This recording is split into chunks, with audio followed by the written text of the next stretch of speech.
It's like that has meaning, right? Like, Yeah. We're live. oh, Welcome. nice. What's up, buddy? I love special I guest love here. I love the warning. Hey, we're live. Yeah, we're live. We've been here a whole minute. Do me a favor. Turn that third knob up a little bit. Nope. On the mixer. Third knob, that one. Turn it up a little bit. Yeah, right there. Hello. Hello. Yeah, there we go. There we go. We're good. Yeah, we're good. We're fucking live, pal. Can you turn up my headphones a little? Yeah, first knob on the Rockville. This? Nope, Rockville. This thing. Yep. There you go. Wish, can you hear? Yes. Yeah, We're good? sounds We're better. good. All right. Hello. Turn me up. Welcome. Thank you, man. All right. Welcome. Thank you, man. I was be watching you guys online, and now we're here. It's like surreal. It's fucking cool, man. Yeah, it's cool. We're happy to have you. I like what you're doing with the place. Need some graffiti on the walls, bro. Well, that's the plan. Man, that is something we definitely need to do. Yeah. Yeah, Something we could talk about. Yeah, for sure. Definitely something we could talk On about. our way here, he took me to this new mural he did on Indiana and Atlantic. Yeah. Oh, no shit. Dude, really? a whole wall on some it was a dispensary Yeah. that just went out Well, of before you business. start talking about this guy's accolades and what he's done, why don't you introduce our guests? Oh, I guess I could. This is motherfucking. I can't put this is motherfucking Wish in the building. What's up, man? Victor. Hey, you want to go by? Okay, No. we got Vic. Everybody's like, wish. We have Victor here Yeah, we today. have Victor. Hey, Vic. I've never introduced myself as Victor, as Wish. No, Really? Think about it. No, I think that's how I met you. My name's Wish. Like, No. Even back in the club days, I said man. I Victor. remember you telling me. people just. Where did that come from?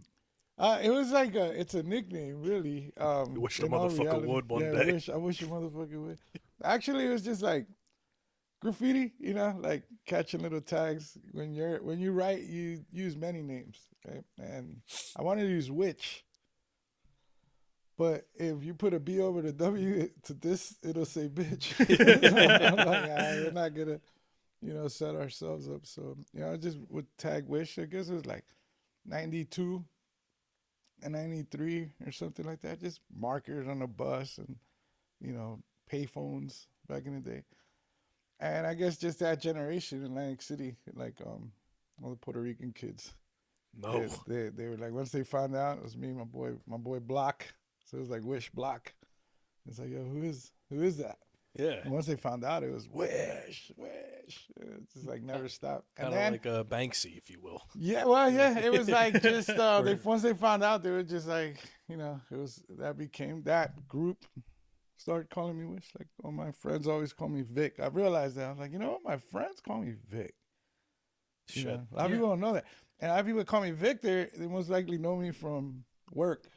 You know what I'm saying? So it's funny, but and then I guess it just kept going once the online came and screen names. Yeah, like And- AOL. Because if you AIM. whatever you call yourself online, that's what people are gonna call you. So I used to use like Wish Nuts with a Z, in the chat rooms.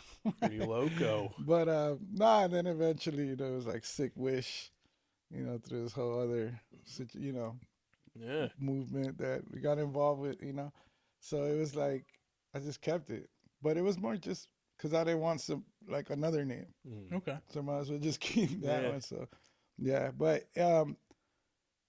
mainly it's people that know me from the past that now kind of resurface in the present, and to them I'm still Wish. So that's probably where like a lot of people pick it up from. So All right. Let me pause real quick. I want to just do some playback. Okay, we're back. I just wanted to make sure that we were getting audio and everything was levels are recording right. Jesus Christ. But nah, man. Like, thank you for coming over. thanks for the invite. I know we hit you up last week. Oh man, we've been talking about this for a while. Yeah. Like officially hit you up last week, and you were Yeah. able to come here. It's Monday. Yeah, it was like I hope you're hungry. Let's you know, do it. No, anybody that comes that's- over, they're going to get fed. I so. kept that in mind. I got some uh, steaks. I got I steaks seen getting them. to room I temperature seen now. them You know, they're now. already seasoned. I hope you just like. I'm just glad to hang out with you guys outside the strip club. That's where I met you. Yeah, you know, yeah. So, and it's funny because I'm thinking about that. I was like, because I know you from nightlife, and then I know this guy from the strip club. So it's like, They can't keep and me then away from later that on, place. and then you guys are. So it's funny as hell. We were there last night. Yeah, Yeah, I was just, I got a little drank a little bit.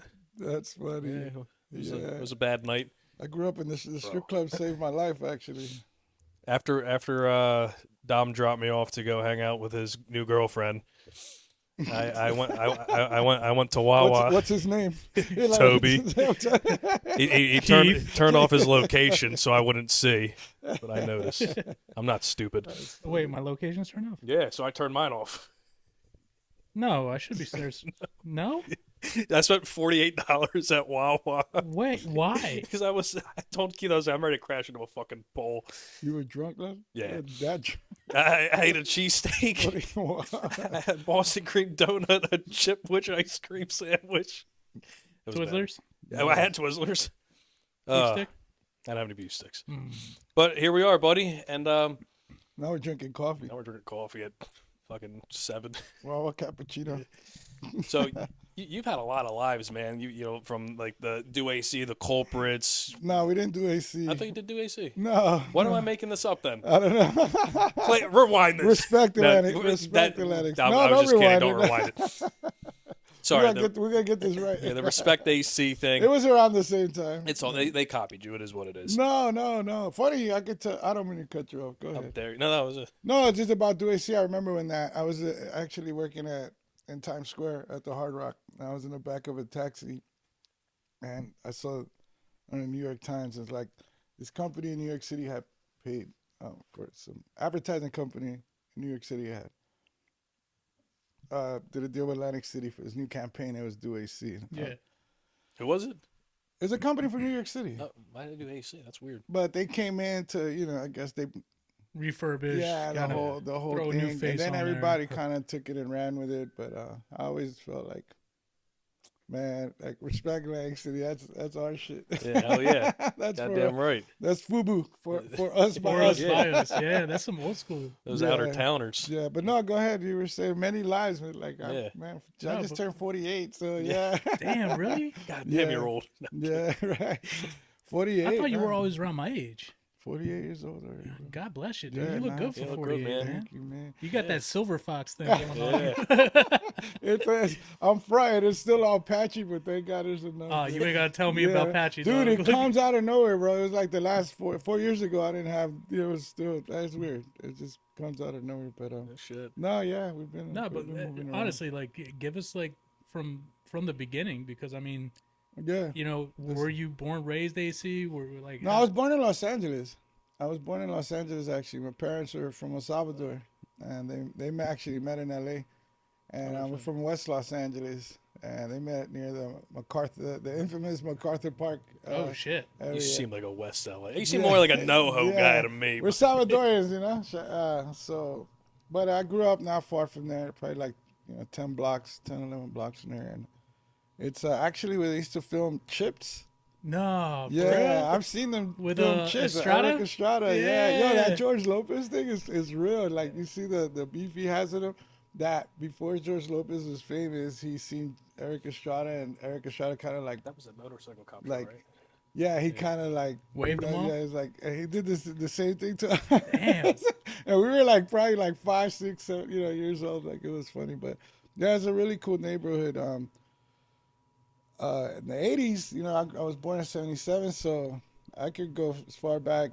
For me, 84, it was like, man, we had the Olympics. We had, There was a lot going on. Van back then. Halen, 1984. Sheesh. You had everything. Think about it. And then it's Los Angeles. You had the Lakers. You had Magic Johnson. Oh, yeah. And they were winning championships. Like the Dodgers took it in '88. Wayne Gretzky came to the Kings, and I grew up.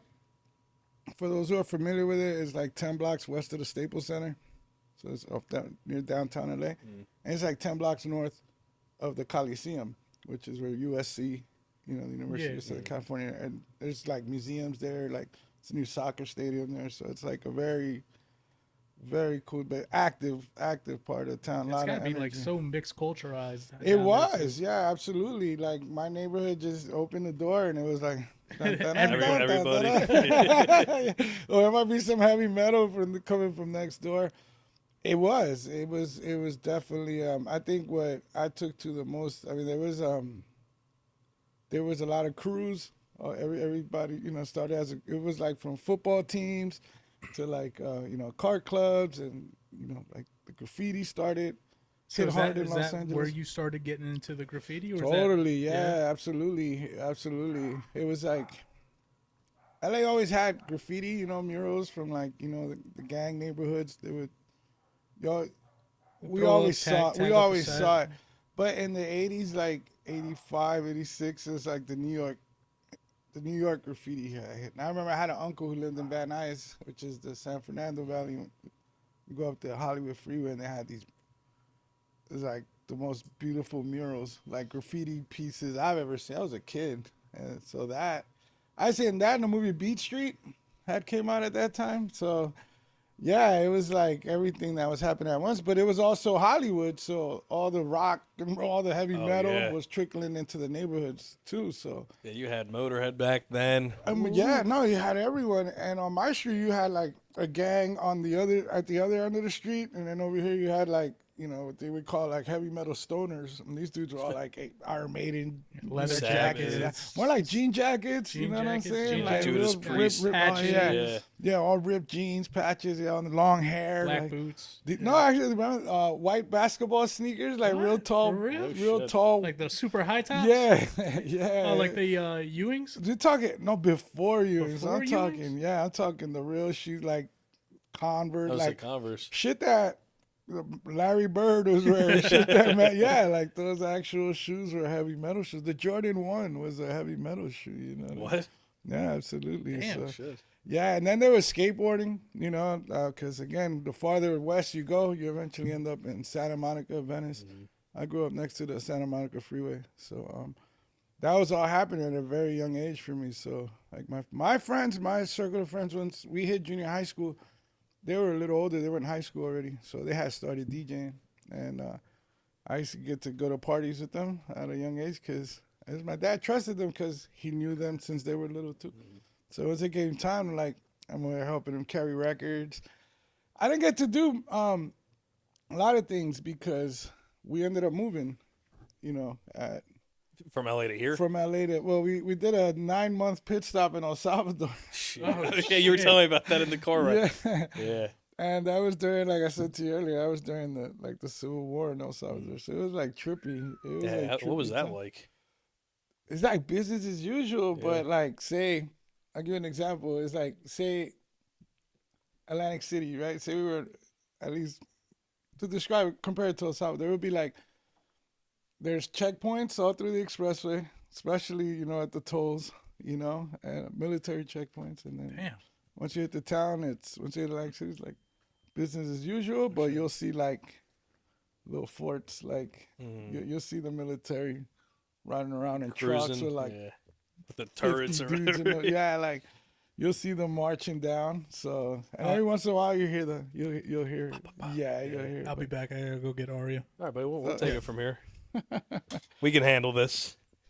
So I'm curious. So how did you get into like from being in LA and stuff like that? Like I don't know who you guys looked up to in like the art world and stuff like for graffiti wise. But how did you get started doing like graffiti and your artwork and everything like that? Being introduced, like again, Beat Street was like, I mean, we didn't have an internet, so the movies were kind of like giving you little glimpses. LA was starting to, more, especially the West Side was very influenced by New York City.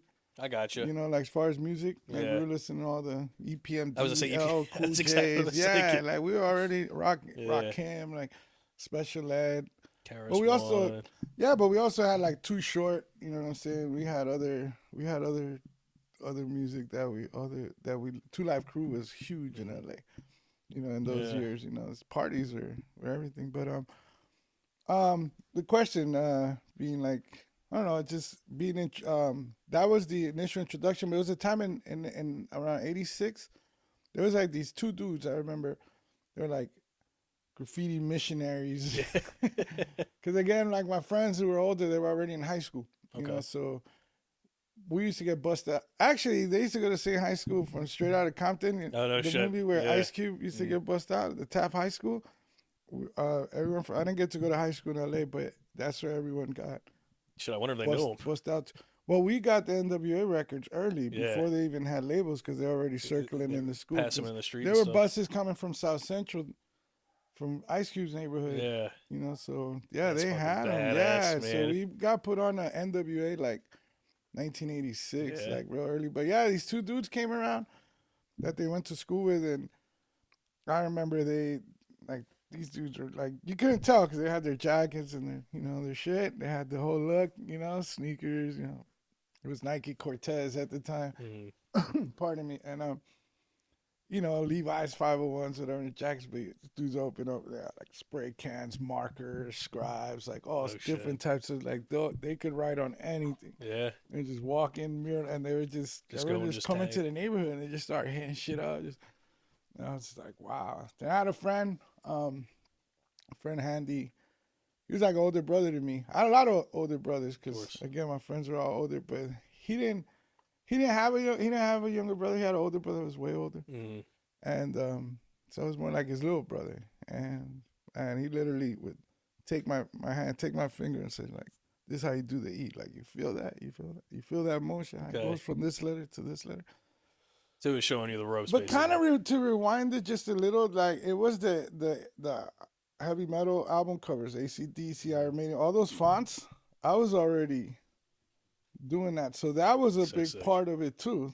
So that only encouraged the graffiti more. Gotcha. You know what I'm saying? Yeah. So 84, 85, 86, I was really like a deer in headlights. Yeah. Like every time I would see graffiti on anything. Anything that resembled graffiti. Yeah, absolutely. Yeah. So it was, I don't know. And then I guess in life, I always rather read and write than do math. Yo, math sucks. Who wants to do math? And it's not good for the pocket. Yeah, well, no, it's not. But it's all right. But the wisdom is that you're rich. Yeah, exactly. You're no, but I just have, I have a thing for letters. Like I love fonts. I love ads. Like I get it. I don't know. It's just something weird about it. But I think it just has to do. Any graffiti. Can't really say I'm a graffiti artist because I respect it. I'm not the one hanging off the bridges. Yeah. Dude, I don't understand that shit. How do they do the bridges and stuff? A lot of look. Just explain to you simply. We curse here, right? Oh yeah. I don't know. We've been cursing. Of course. You just can't. You just gotta be in a place in life where you don't give a fuck. Yeah, clearly. That's hanging off of overpasses when you don't and shit give like a that. Fuck, that's what you do. Yeah. It's a beautiful outlet for when you don't give a fuck. Yeah, exactly. It's a way to express yourself. Absolutely. Clearly, but with that said, those are the real artists. But yeah, I was just inspired by the times in those moments. But I was just always really keen, and then the gangs had the old English letters already. Which eventually it's like a New York graffiti style and the gang style kind of meshes into what is now LA style. Yeah. And I love that shit. But now, how'd you get to, in the heavy metal from being around the old school hip hop and shit like that? It was happening coming at you at the same time. So you're just drawn more to that, I'm guessing from the both. crowd. It was just equally at the beginning. It was both because it was Quiet Riot, Twisted Sister, you know what I mean? We just never discriminated on music. Of course. Jersey was definitely more segregated as far as who listened to what. Yeah. The groups stayed individually to themselves. But moving to Jersey, I moved here in 1990. Okay. And it was a choice between El Salvador and Jersey. It was like, all right, I'll take better pick on that I'll take the hot water. Yeah. Man. So it's just to be back on American soil. But as much as I always felt I was missing out on a lot in Los Angeles, the great reward was that there was no internet again, and I was 2.5 hours away from New York City, which is the epicenter of hip hop. Oh yeah. And Atlantic City, being Atlantic City, has always been a revolving door for people all up and down the East Coast. So I've known dudes from New York City since I moved here. One of my first friends was from Queens. I believe he was from Astoria, Queens, or Corona, or some shit. And it was the graffiti writers. You know, one of my best friends was from Philly, another was from Jersey City. So it was just like I got to go to their neighborhoods, and you know. Yeah, because I'm guessing it's like a kind of like a tight knit community from like here compared to the West Coast, because it's like. Well, it was a complete culture shock because I'm sure. Salvadorian. I grew up around Mexicans and Central Americans, and now I'm around Puerto Ricans. And Puerto Ricans, the difference for me was that they've been in the U.S. longer. Gotcha. You know, so like a lot of my friends' parents didn't speak Spanish, like mine, like were like from El Salvador. You know, so they were more. They got away with more than I. You know, but it was a complete culture shock. Number one, and then number two.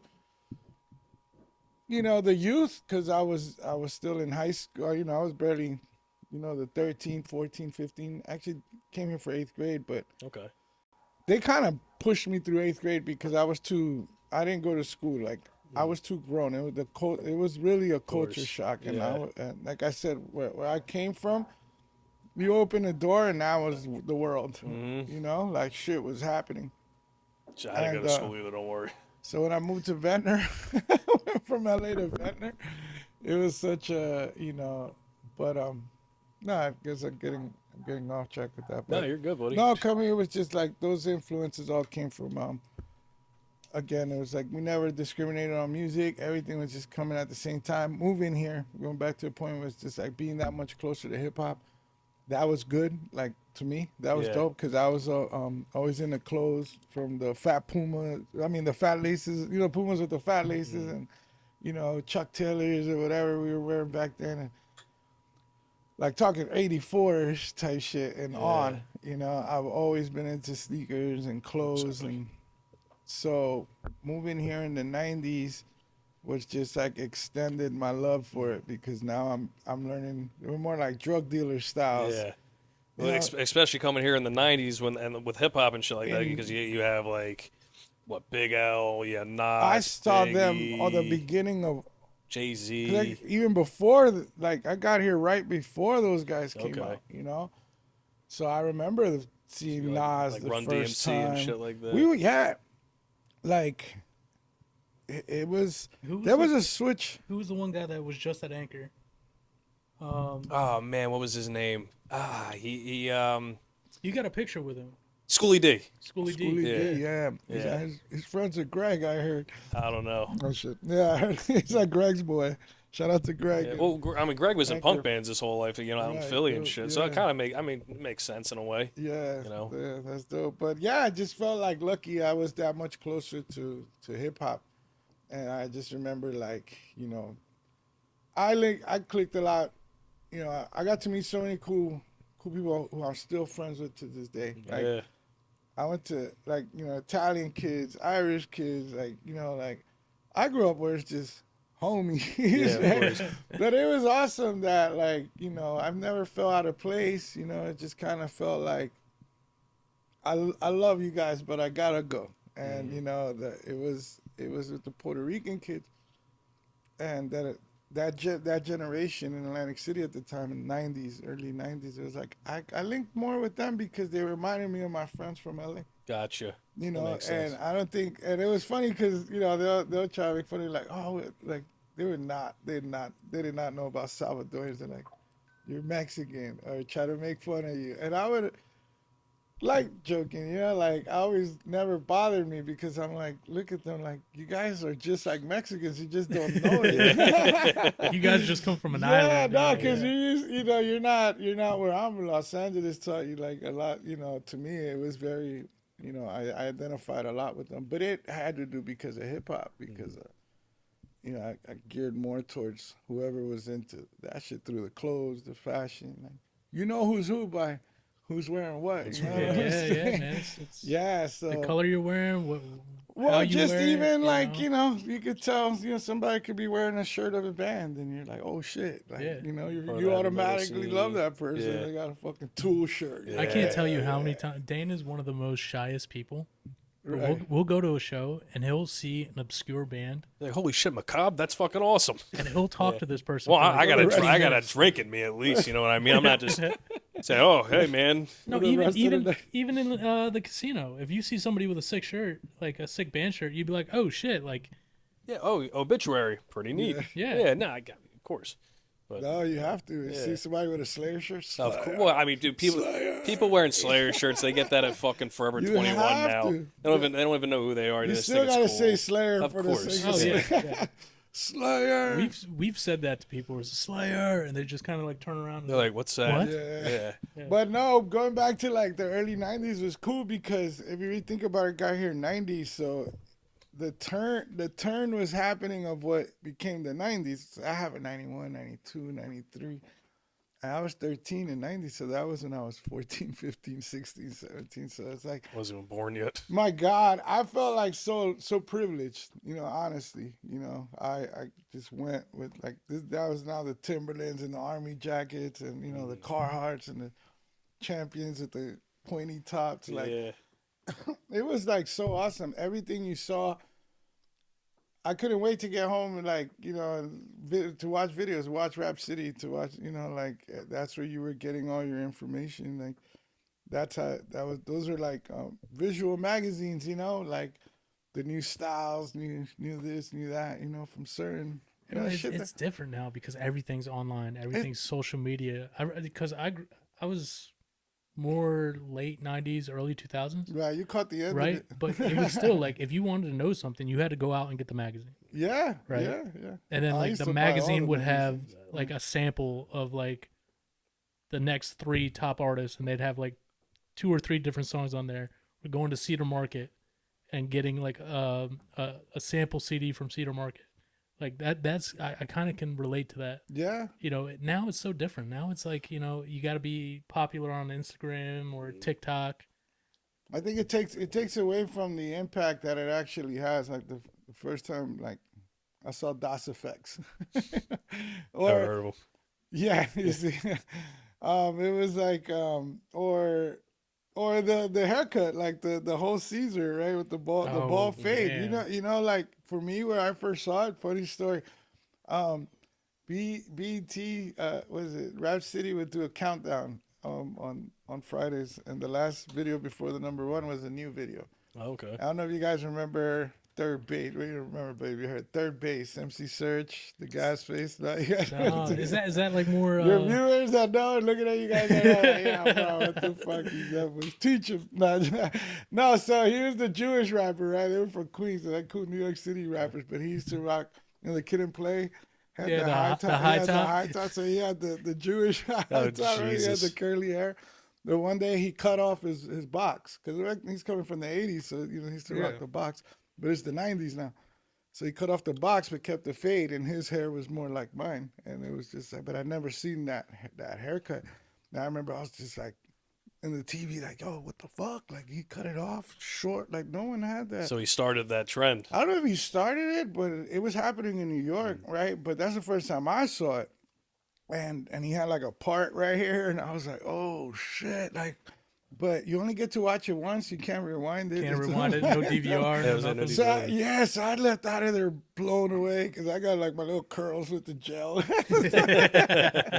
And but it's funny because I ended up going to Atlantic City, and from Ventnor, and I'm walking. I see my boy. And I hadn't seen him in a while. I was like, yo, where you been? I've been in the Bronx, And then he took his hat off, and he had that haircut, Sheesh. like the same day. I was like, yo, what the fuck?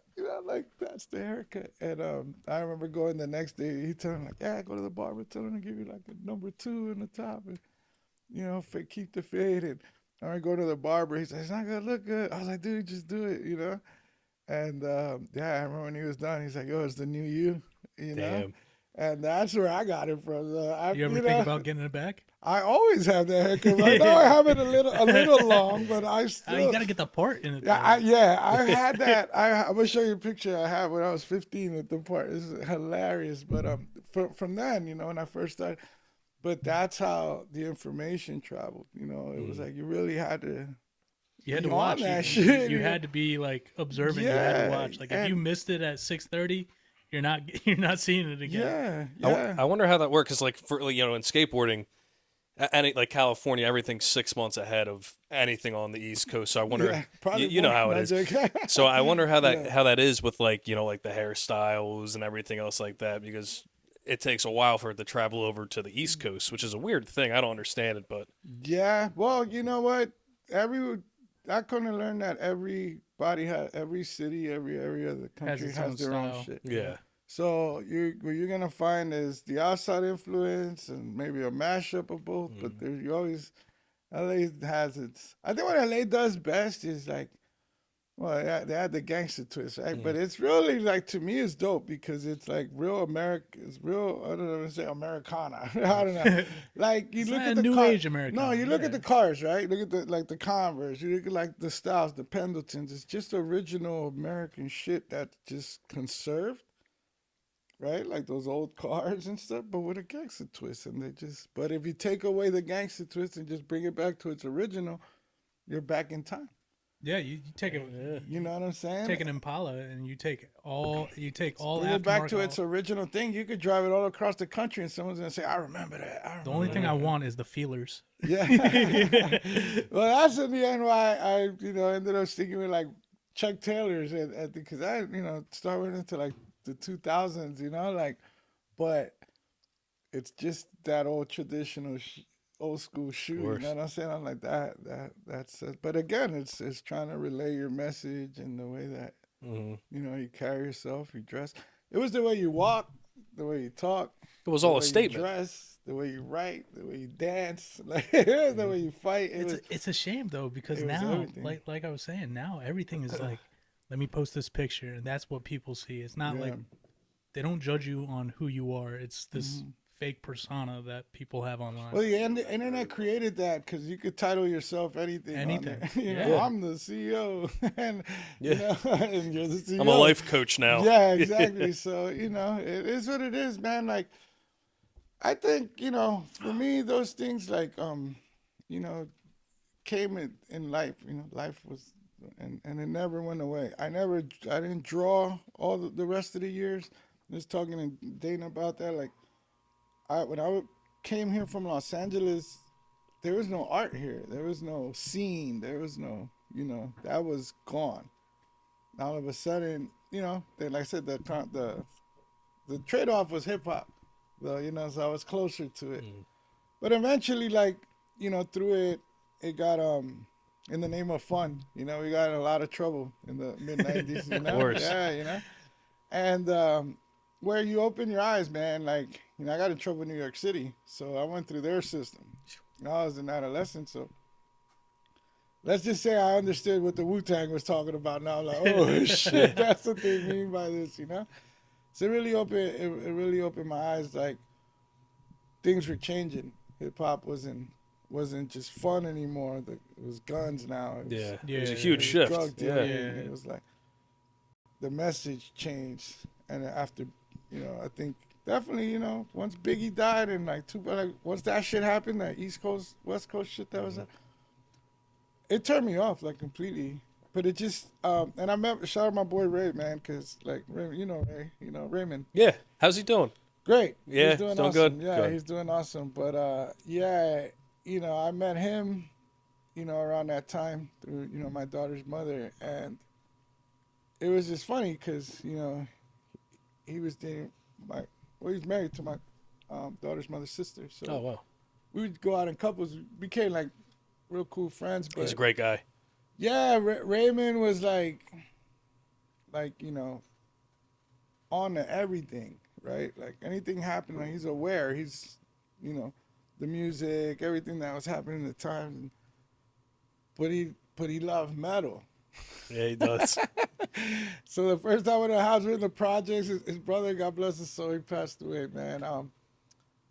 His brother Umberto had the turntables. We were over here playing, we were playing records, smoking blunts, and out of Having nowhere, he fun. just pops up the Deftones. He's like, I don't know if you like this. And I'm like, but that was my thing going home. I never changed the channel when they stopped playing rap videos. Like, I still listen to them, watch the Metallica videos. Like, I still watch Primus, like, Tool, like, Didn't matter. Like, Pearl Jam. I watched Oh yeah. all that shit. So, I remember catching the Deftones, telling Raymond, like, yo, like, oh, it's the Deftones. He's like, oh shit, what the fuck? And we just went into this heavy metal. I was like, I play that shit. Like, I fuck with all that. And Metallica won. Like, who doesn't? You don't like one, bro. If you don't like Metallica one, bro, I'm sorry. You're a commie. It's some, You don't like Metallica 1, you can't come to this house. Yeah, exactly. There's some about that record. But one day we were hanging out, and this is now 98-ish, and I was still, again, like leather jackets, little gold chains, and, trying to be out there like you're the fucking man. We get pulled over. He had weed on him. He got arrested, and the girls were mad at me. Like in the way I remember it. What are they mad at you for? Because they was hanging with me in the other city. But in reality, we were just in that hot area, and we were definitely fucking profiled. And at the time, but we were just walking through, and he told the cop when they pulled out, he's like, "Well, I got weed on me," and they was like, "Ah, well, sorry, it's illegal." And they cuffed him. It was just some possession shit, but everything I was doing at that moment was just like, you know what, like the streets, everything. There was like a shift for me in like 97, and it was like 98. In those years, it was like, we're gonna stop dressing like this, like for real. Like, I love with the Deftones and Korn and all of that, and it was like West Coast shit too, like the Dickies and the Adidas shell tops in those years, and Limp Bizkit, like those. They also had like hip hop. You can hear the hip hop influence. Yeah, you started to get that new metal. Yeah, I went to see Rage and Wu-Tang in 97. Oh, that's sick. And I actually, wasn't into Rage, but I stayed and watched the whole Rage show. Just because I knew, I was like, I don't want to miss this. I knew better. Yeah. Went for Wu-Tang, stayed for Rage. Yeah, look, and now I got him for life. I didn't even realize, but you got Wu-Tang and Rage. Shit, I got Wu-Tang right here. Yeah. Yeah. But, so yeah, it was just a switch where it was like, you know what, fuck that. Like, I think we were outgrowing now the next phase, and we were outgrowing the old stuff, and it was like the hip hop was changing. This is now when Puffy's out there with Mace with the glitter shirts and like doing all that shit. We're like, the yo, Gucci fuck multicolor this. sweater. But it was dope because, like, say we went to. We went to the Family Values to see Limp Bizkit when they came out with the Nookie, but they were with Mobb Deep and and Run DMC. See, that's cool because you got your Wu-Tang and Rage. You have Run the Jewels with fucking Jack White. You got like it's always been. It's crazy how it like rap and rock kind of just intertwined together. It's awesome how it works. Absolutely. So those years, it's just like I remember just going full metal. Yeah. At that time, so I didn't Jay-Z. Sorry. It was so like, I'm assuming you're Nas over Jay-Z? All day, bro. That's not even a comparison, but it's a great question. Just so I can say, hell yeah, Nas on anything. Because Nas is like, my whole thing, because it's speaking along them terms, along the hip hop topic, is just that I saw Jay-Z from the beginning, so I seen him switch his styles to adapt to the times. Even now, he looks like Basquiat. Right? I don't know what he looks like now. He looks like you know what I'm talking about? Show him. He looks like what's the his artist? Name? Banksy? No. Basquiat. That's how you pronounce it. John. He was looking like what's the clown from The Simpsons? Oh yeah, they showed him that too. Yeah. No, like I've always seen. With the hair, yeah. Yeah, but like even in the beginning, when they were doing the fast rap, and then Nas came out. Nas changed everything, bro. Mm-hmm. Like Nas really, in reality, like the shit got real when Nas came out, for real. It really got real when Nas came out. When he did that album, like you not heard no shit like that before. Everything was still hippity hop. Yeah. But he came in with like talking real shit. Mm-hmm. But the beauty of Nas is he's one of the great storytellers. He did it off a page of Slick Rick. He painted. I don't think Slick gets enough credit. Slick Rick. Yeah. Oh my God. I saw him on my birthday. Yeah, did you? Hard Rock. Yeah. Oh, I remember that. Yeah, it was him. Karras won. What Rakim was there, I think. he was beautiful, man. Yeah. Like the first Got the eye record. patch on still. No, he had sunglasses, Oh, but he had a chain. Like, oh like, yeah. this thing was retarded. But that was the first record I ever bought with my own money was The Great Adventures of Slick Rick and Too Short. So I love, and I've seen him once at the House of Blues back in the day at Showboat. But when I seen him, cause he just did a new album. No shit. 61 years old, bro. Sheesh. This dude sounds pristine. Yeah. Bro. That's awesome. No, these songs are banging too. It's like it's beautiful. He still has one of my favorite beats. That he was there, like, you know, the trumpet. To me, Nas, everybody that knows hip hop knows Nas he's one of the, you know, he's off of that page. They're the storytellers. You know what I'm saying? And Nas did it, but he did it with so much.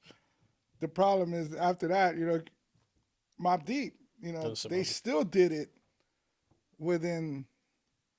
It's crazy. He was only 19.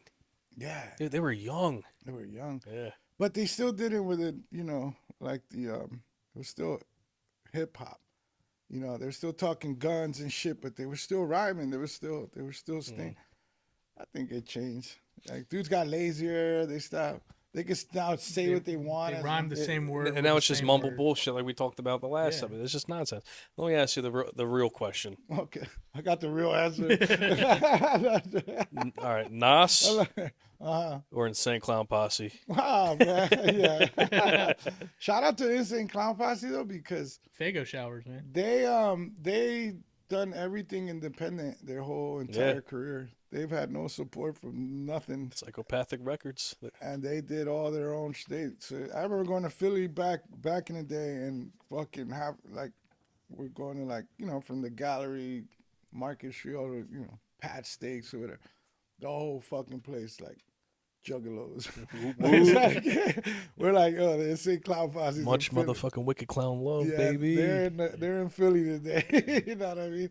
But funny story is, like, a big part of, well, that's what happens later is, you know, the metal progressed. It went from I remember I met this dude Carlos. This is hanging out at Barracks shit back in the day. He used to work in the Metal Mondays, baby. Yeah, he used to work in the corner store. He used to work at the deli. He used to make the sandwiches. Oh, really? Yeah, he used to live upstairs, and I would come in there rocking my, like, you know, Deftone shirt or like Limp Bizkit and shit. And he looked at me. He had this thick accent. He's like, "Oh yeah, Limp Bizkit. Yeah, that's cool. That's cute." He's like, you know, he's like, "Fucking Slayer. You gotta listen to Sepultura." Oh yeah. So we're like, he started like, "Oh, you gotta." So he took me to see Slayer. So I was going to see like Stain, Korn, like I was, you know, no, but Stain's first albums, I love that album. Yeah, like, I gotta listen to it. I don't think I know Stain's it. first album's the shit. I don't think he'd like it. Probably. The first album? I don't think he'd like it. I think you'd like it. I'll check it I out. think we played it on Metal Mondays or something. You probably do. Metal We gotta bring back Metal Mondays. Dude, Metal Mondays was the shit. Yeah, we were working together during there was a pandemic. Yeah, time. that's when I started working over there. Over at Bullshots. Bullshots. Yeah. And we would just take over. We would work together on Mondays. Yeah, that was our day. Take over the playlist. Yeah, we didn't give a fuck. We're playing heavy metal. Yeah, fuck them. Just straight to the screen. Yeah. This is what's queued up. We're playing heavy metal fucking Monday. Yeah, we were Poison the Well on blast, you know, Slayer, Yeah. Motorhead, Everything. Metallica. Yeah. So I was going to see the, you know, the cool stuff, the hip stuff, you know, and he was in there. He's like, taking me to see, it was in Philly. It was Slayer, was headlining. Pantera. Yeah. A lot of Panteras played a bullshit. Napalm Death. Oh, I love Napalm Death. It's been a while since Static X. Static and, X. is good. I never got into them. They played in Static AC. X. Like, Dude, they were here recently. That shit was dope. Was it good? Yeah, it was real dope. Yeah. Yeah. Who's the singer now? The singer from Dope? the singer from Dope, the band Dope, Yeah. like the Everything billionaire. Sucks. Yeah. Yeah, Huh. yeah.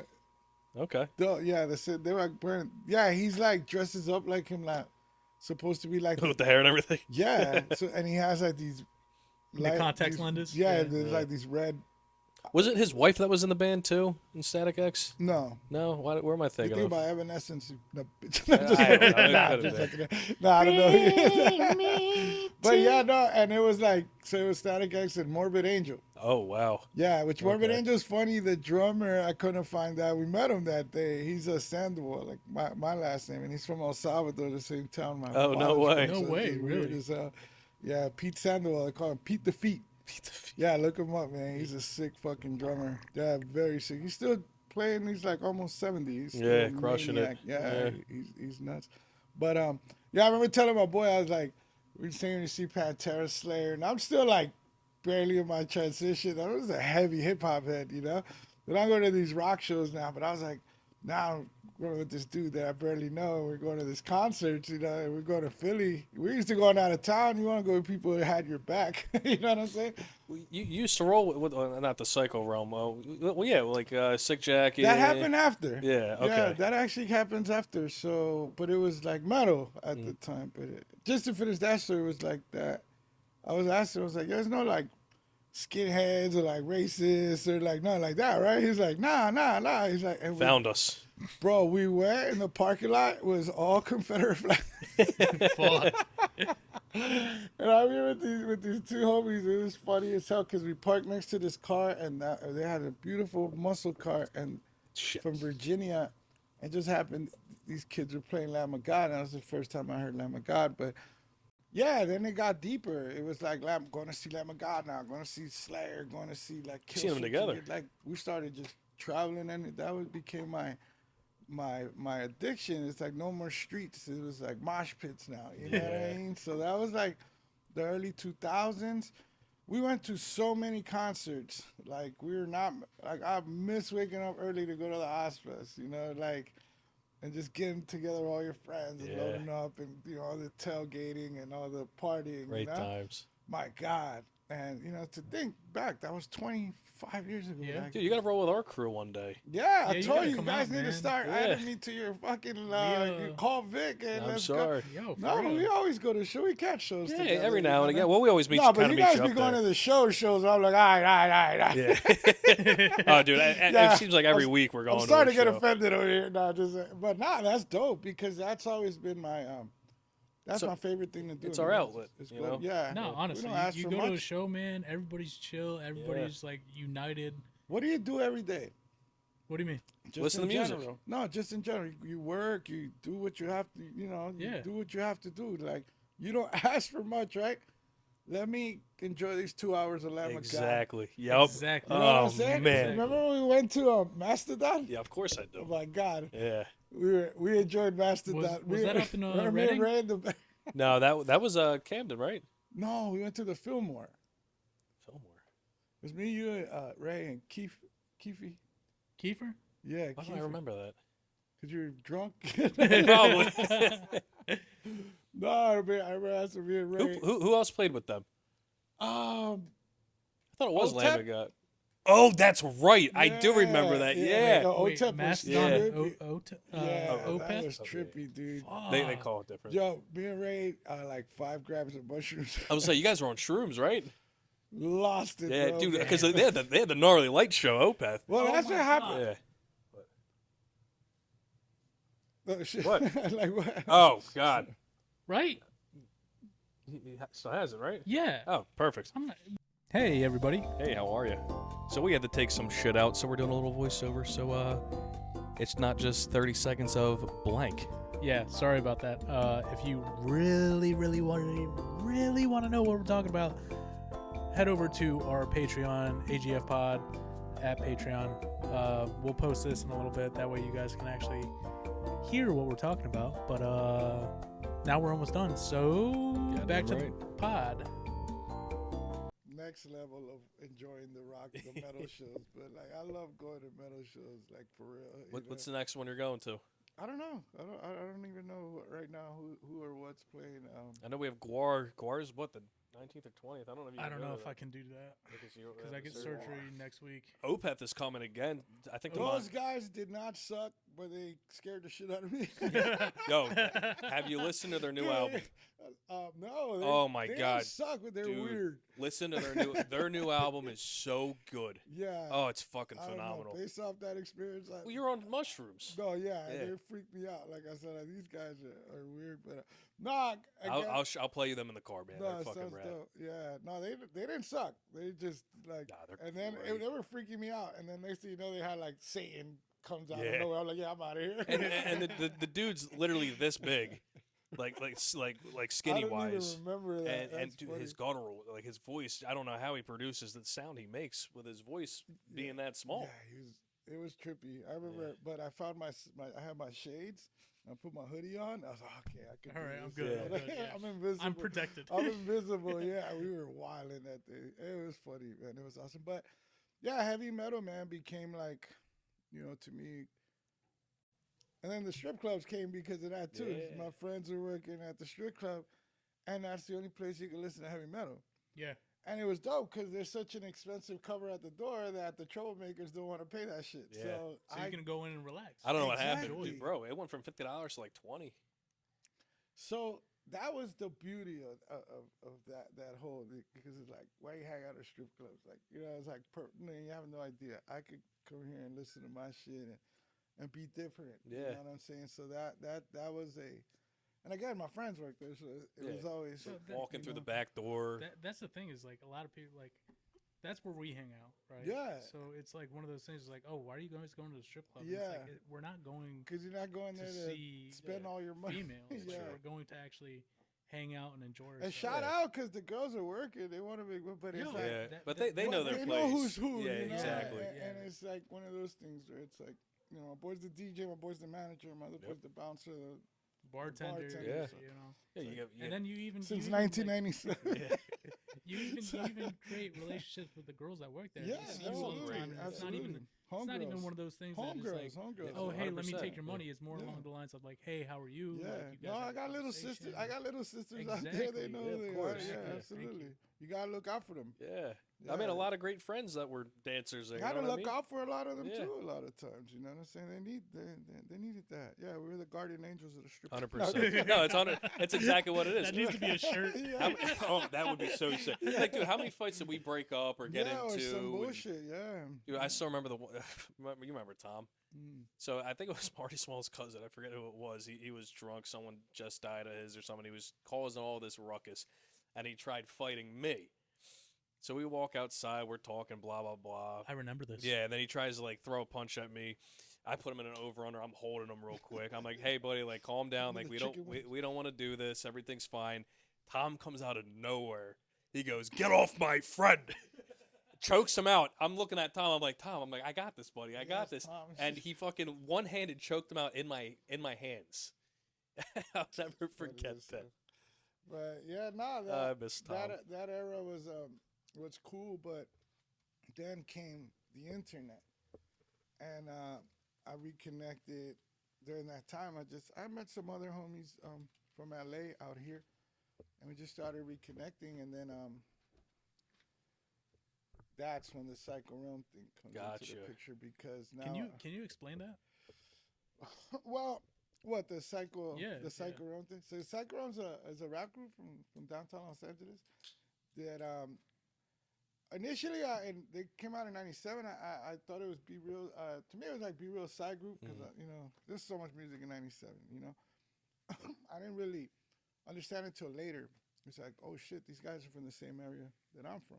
And they're good. Sick Jacket is like Yeah, you a should really show good me. rapper, yeah. And then, but then I come to find out they're like from 7 blocks away where I grew up. So like Brooklyn has their Biggie, like Yeah.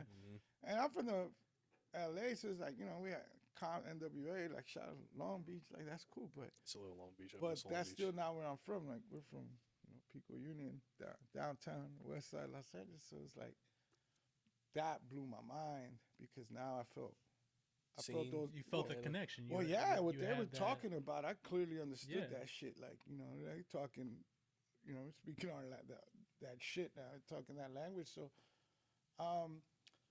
So, what I mean to say is like the music's dope, but the fact that they were from the same neighborhood, same vicinity, what just made me just completely like I got lost in it because it brought me back to hip hop because I've been heavy metal now the last 7-8 years, and all of a sudden it was like, oh, we just at that point I had seen every band I wanted to see like over and over 100 times. Yeah, exactly. Trust me.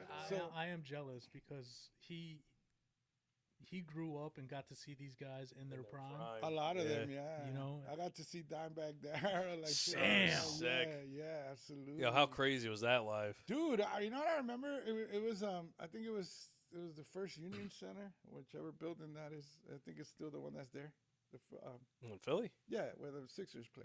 No, that's Wells Fargo now. Not anymore. But I think that one, whatever it is, they changed the name. But Yeah. I know I think it's at like, one point there I know was two some buildings. stateside I or think something. it was the new one. I think it's the one that's there. But I remember we went out to the smoking section, and then underneath were the buses.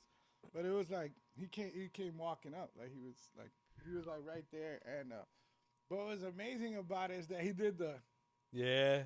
That's fucking He cool. did that, you know. And he had the smile. He had the whole Dimebag shit about him, and he had his Fucking red beard and everything. and then his boys behind him, like they look like yeah. That's what I remember. I'm like, okay, this shit is fucking dope. But we actually saw Black Label Society for the first time. They played when Dimebag died. We saw them in Boston. We went to see Killswitch in Boston. With who's the Some original random singer? show. Not with Howard? Yeah, it was with Howard. Oh, that's Yeah, so it was with cool. I'm Howard. trying to see it with Howard. Oh, I've seen shows with Howard at the Yeah. Electric Factory. Yeah. Like, We saw them with I forget his name, the new guy, and it wasn't we left. he's the old guy. He's the old guy. He's That, the original. Oh yeah, okay, so original then I saw Howard him then recently. I thought he did good. Nah, couldn't get into it. No, Howard Jones is fucking dope. Howard's But the man. he's yeah, got such good energy. that day when we he's on saw him stage. with Black Label. They that was the first time Vinnie Paul came on stage, and he played with Black Label. Oh no shit. Yeah. Wow. Yeah, it was their first time they played. May they both rest in peace. Yeah, no, it's amazing. I actually met Vinnie Paul at the Hard Rock Cafe. No Atlantic way. City. Yeah. Oh wow. Hell yeah, I told him about the Slayer show. He was like, all right. I was like, yeah, bro, you were there.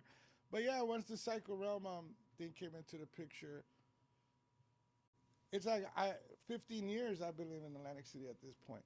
And it's just like in the Zoom, like faster than that shit Elon Musk is on and how to move people around. It just took me right back to LA like that. And in That's my so cool. mind, I don't think I'll ever be the same, because, 15 years, you could say, like, I was disconnected from home. You learned a lot. You've been through these different roads, but now something just pulled you all the way back. And Nostalgic. yeah, and then it's funny you mentioned the Insane Clown Posse because that was one of their, first tours as independent artists, from what I understand. Insane Clown Posse's part of their thing is merch. So Psycho Realm Company, like, to kind of like a page off of that book, like the merch, it's real important. And they have the very similar type, it's a cult following. Psycho Realm has a cult following very equal to Insane Clown Posse, and the merch is a big part of the Psycho Realm. So I was playing SOCOM 2 online. I met these kids from the West Coast. Yeah, and I'm not even a gamer, but I got it for like Father's Day or something. And I just remember playing late night, and these dudes are called the Six-Siders. And that's like an ideology that plays in with their music. The Six Side, meaning we're not from the West Side, we're not from the East Side, we're not from the South Side, we're the Sick. Yeah. You know what I'm saying? So they were called the Six-Siders. Like, oh, shit. Like, that's that Psycho Realm, right? And, met this kid named Manny, and he told me there's a CD coming out the next day.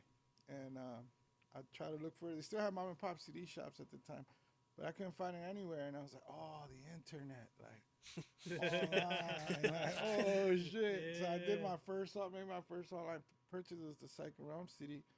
I opened it up, and they had like a forum, a live forum where people would just go and post like their shit. Oh wow. And it would be like a little chat room in there, and their DJ was in there. I'm like, oh, shout out from Jersey, man, like much love. He's like, oh yeah, I'm from Jersey City. Like, Oh shit.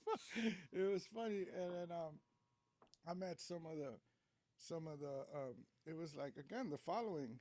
These kids would, get together on the forum and say, who's going tonight? Who's going to the show tonight?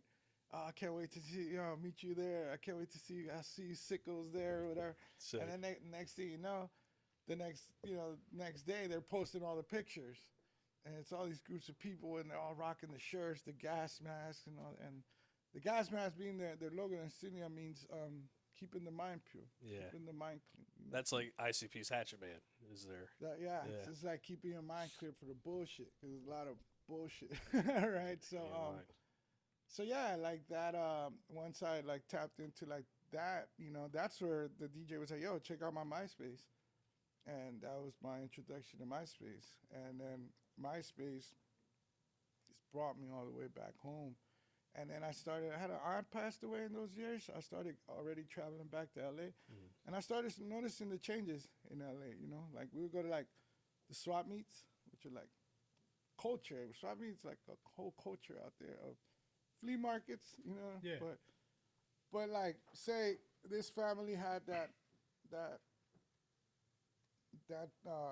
little section for 20 years, and now they've passed it on to the children. Mm-hmm. So I started noticing when I used to like the alleyways. A lot of people know the Santis alleys in downtown LA it was like, man, some third world shit, man. It's just, but everybody's on the street vending shit. It's nuts. It's really cool.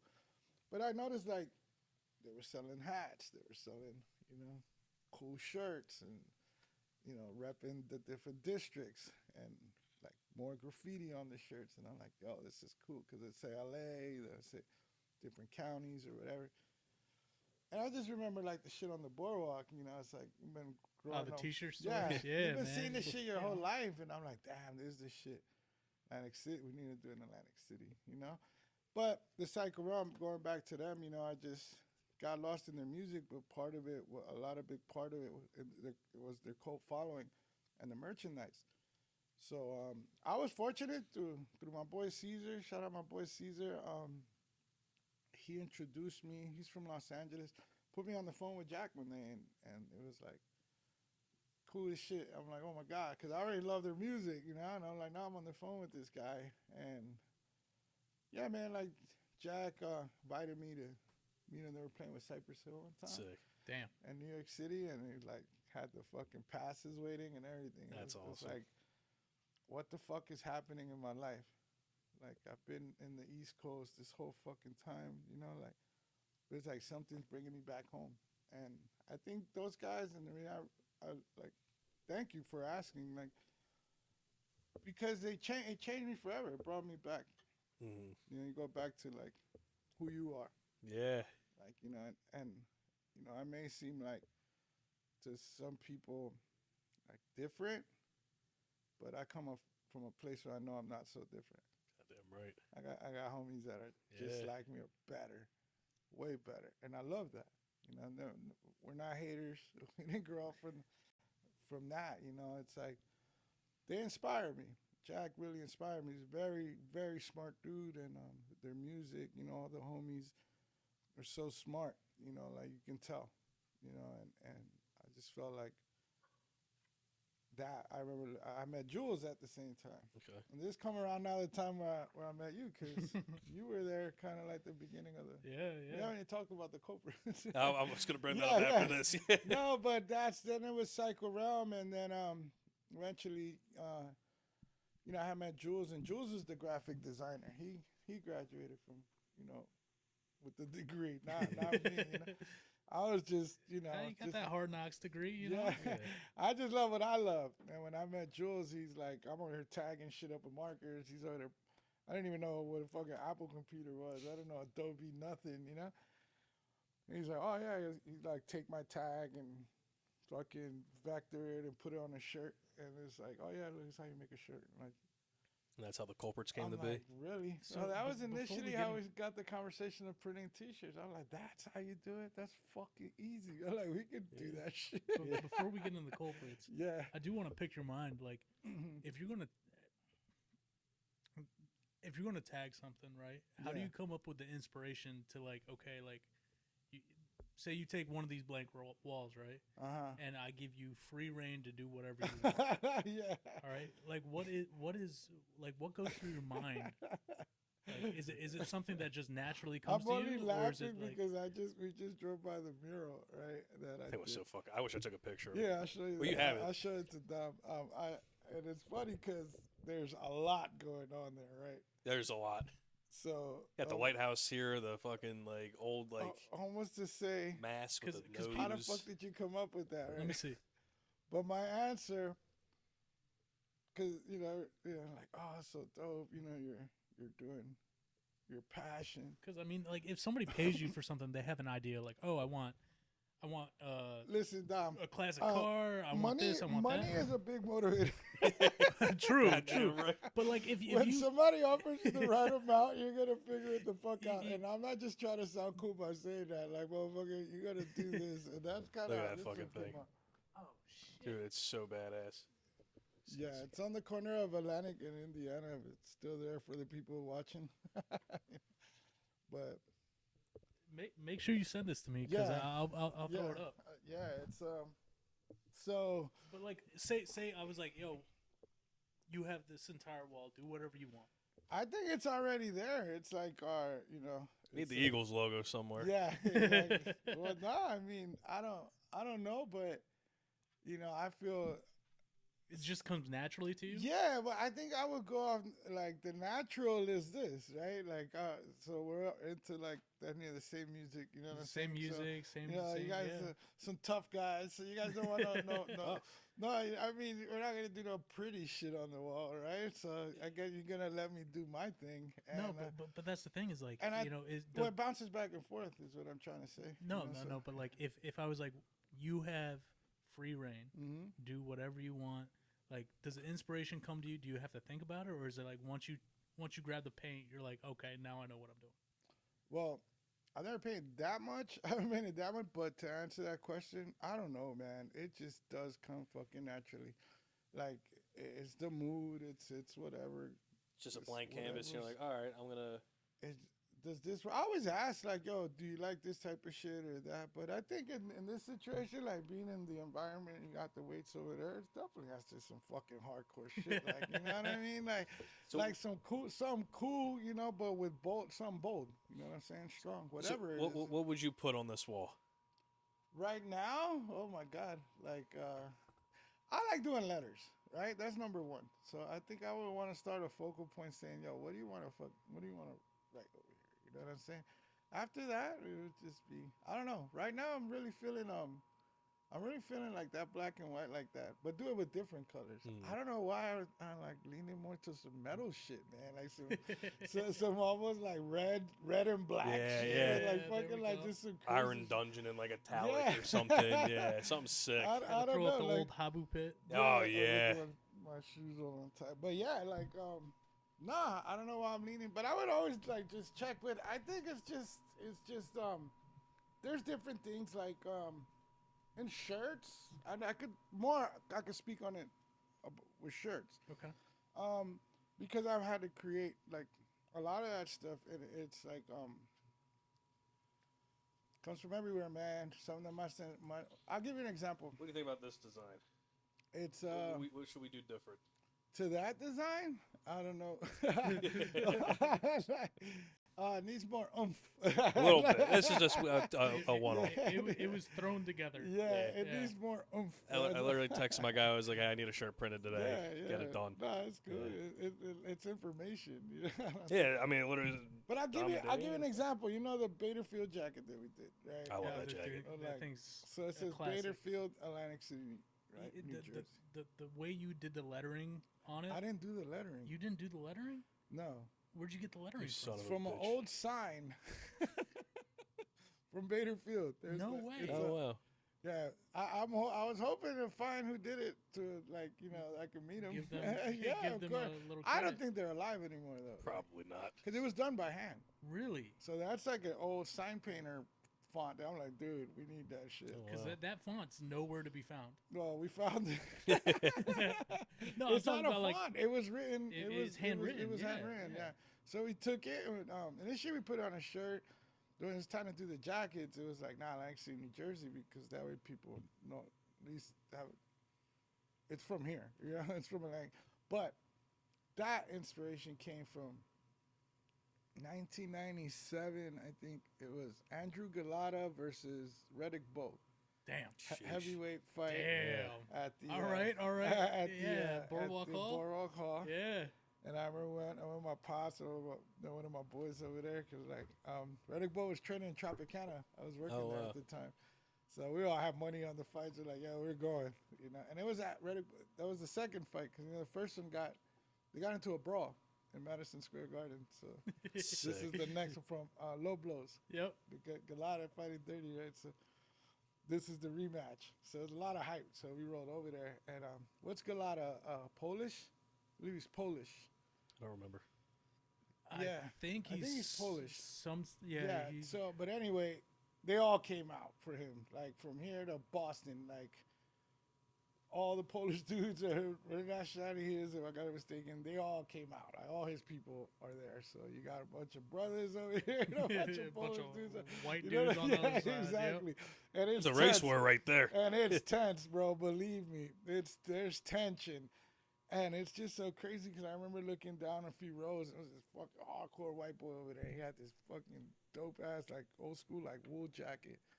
And he had like almost like these patch letters, and it said Brooklyn Hitman. Sick. And I was just looking at like, you don't want to fuck with that guy. Like, you know, I just remember the whole night just looking at that fucking jacket, because it's like very. That's the Iceman right there. Yeah, exactly. Like very like simple but bold. It said Brooklyn Hitman. I just remember the impact that has when, you know, and that's how I envisioned that jacket. That jacket? It was like you wanted to have oomph. Yeah.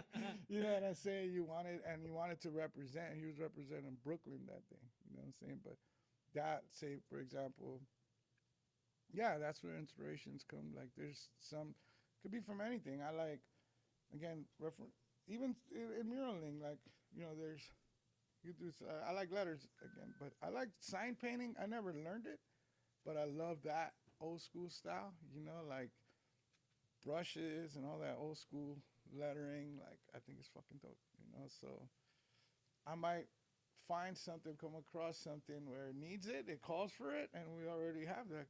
So, I mean, the inspirations for those things just come, the mood, you know, where you're at the time. Music is still like, I don't know. That might music inspired this. The Respect Atlantic City, by the way. Like Pantera Respect. No, it was hardcore. Yeah, no, it was like Madball. It was like Madball Hatebreed. Oh, I fucking love Madball. Yeah, dude. I don't know why Anchor doesn't bring them. Well, they've got like agnostic from been coming around. You want to see Madball? I want to see Madball. Really. Yeah, dude, bring Madball and Terror to a fucking cool show. Just bring them. Yeah, just book them. What are we doing? Yeah, you'll be the only security guard there. I know. Well, they always put me on the. No, I'll be there too. Well, whenever we have hardcore shows, they always put me on the stage. Or like, we need another guy. I'm like, whatever. You know what I learned about hardcore? Because I didn't grow up going to hardcore shows. You know what I learned about going to hardcore shows? Tell me. That I'm heavy metal as a motherfucker. You don't like hardcore? I like. Oh, dude. No, it's dope. It's dope as fuck. But it made me realize, I'm like, oh, this is a different scene. Oh yeah.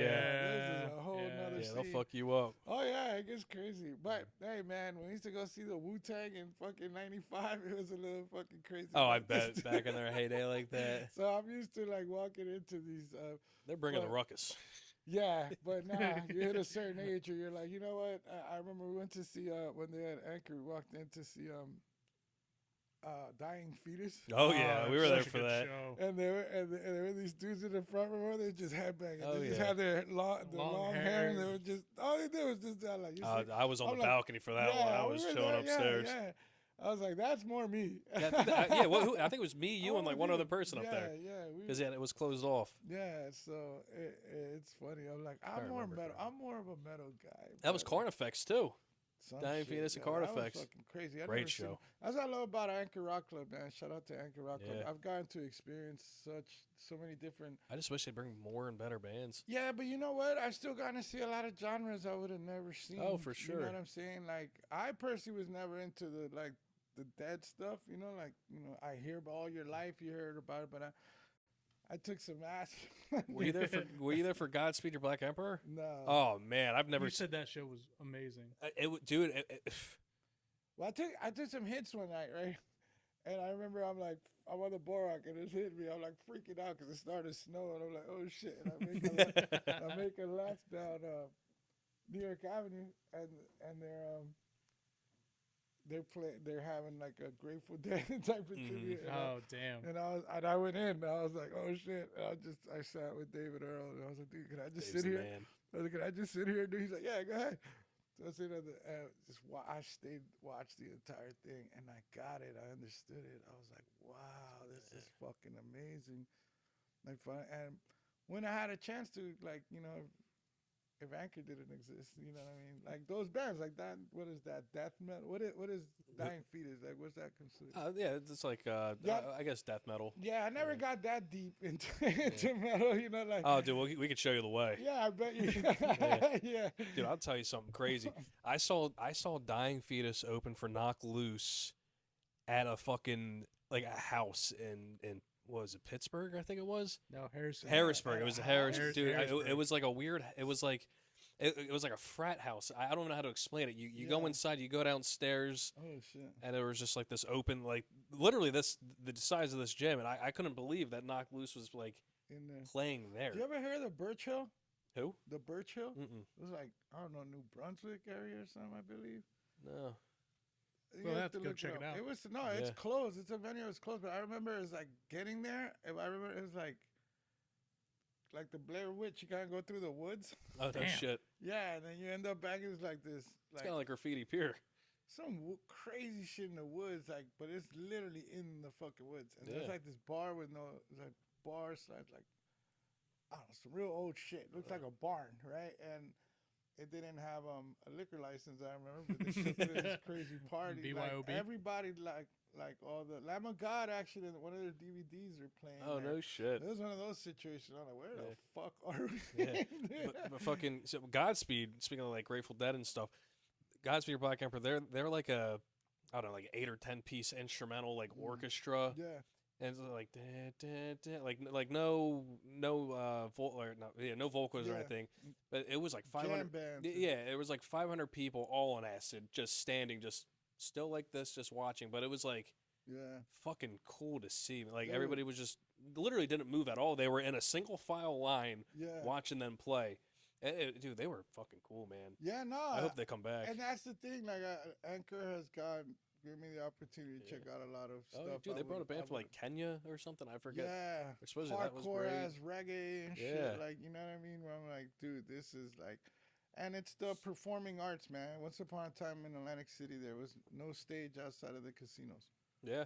I know because we did an event 10 years ago and we had to build a stage Mm-hmm. at the Vagabond parking lot right, to bring Sick Jacket like back Yeah. then. So we had nowhere to put them, and so Anchor is like, I think it's so important in Atlantic City. It is. It is. We were talking shit the last episode on them, but we love Anchor, man. Why are you talking shit about Anchor? They don't bring anybody right now. Like, dude, Bro, it's fucking hard out there, it's man. not that hard. All you do is hit up a manager, you give them money, they come and you play. Yeah, Dane- give 'em Dane how has much it all. money. Yeah, I know how this shit works. Yeah, Let me show you. You know how many bands you know how many bands I booked? yeah. 0. No, I Yes, believe but you do have a great beach plan. Yes, I have a 3-day Hard Rock Live event I was going to pitch them. I have the whole thing set up from the logistical side. I'll show you my whole plan. I have it all written down. It's everything, but I think it would do great at Bader Field. Oh, shit, you're going big. I'm telling you. I laugh because I'm like, yeah, we need money, fucker. Everybody has an idea. No one has a show. We That's all have the- ideas. All you What gotta the all fuck's you the gotta do money? is to go talk to somebody. Hey man, this is my idea. Like great, we'll finance it. Yeah, sure. You know how easy that is. Yeah, You gotta put it out So in he the wants world. his money back, and then you're like, yeah, I don't have your Oh, money. I'm actually in fucking Nicaragua. Yeah, exactly. I'll be back. I'm in Belarus. Hey, this is AGF podcast from Belarus. There's no extradition there. I got that planned out. But talking about Bader Field, Yeah. I did want to bring up, like, how did the Culprits really start to come about? Like, what was your idea about creating that brand? Well, I'm glad that I got to tell you the first part because that's what it transitioned to later. I had already met Sick Jacket, and I had already been involved with the Psycho Realm. Jules was already helping me with those files.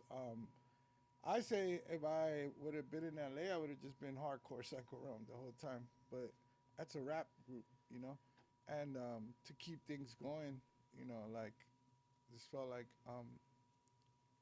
we'll start our own shit, which was the T-shirts.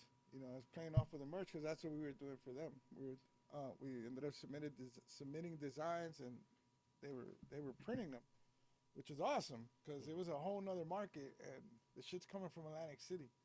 So a lot of their followers like don't know like how much of that, some of that content came straight from Atlantic City from me and Jules. So eventually we're like, yo, we gotta start our own shit, And it was like the Culprits. So it took us like 3 years to find the name. And How did that come about? Another sick jacket and Psycho Realm song. You kind of threw that word shit. in there, and it was kind of rhyming with underworld corporate. Gotcha. So it's like Culprits, underworld corporate, So we're like, yo, how about the underworld culprits? Mm-hmm. The underworld culprits. Dom, can you throw me a drink? You need a drink? I'm cool, thank you. And then when they were like, we're like the culprits. It's just like underworld culprits, too many letters. So I'm like, how about the culprits? So it sounded weird at first because it's an uncommon word, right? Like Thanks, buddy. people, we don't use it too much in everyday vocabulary, right? Like Yeah. it's a word that I come to look at it like it's a word that was used around the Prohibition era more, right? Like during the Al Capone days and stuff like that. That was huge down in Atlantic But City too. culprits in definition means guilty of a crime. So it was like, in the politically correct world, I believe it's been replaced, the word's been replaced by suspect. Mm-hmm. Because suspect is, you're guilty, innocent until proven guilty. Makes sense. So suddenly that word culprit has kind of like faded. Can you bring the mic just a Oh, little? sorry. Sorry. And then so we started just Googling this shit. What's out there? We found like a little band from Virginia with like 100 followers on Facebook. We're like, yeah, sorry, Yeah, pal. Like, whatever. keep the name, but we're gonna fucking run with it, And it was available. Like we just went on a deep search. Every time we come up with a name, we go for a deep search, and everything under the sun is already taken. And then for some reason, like the Culprits was. It's Like- such a sick name.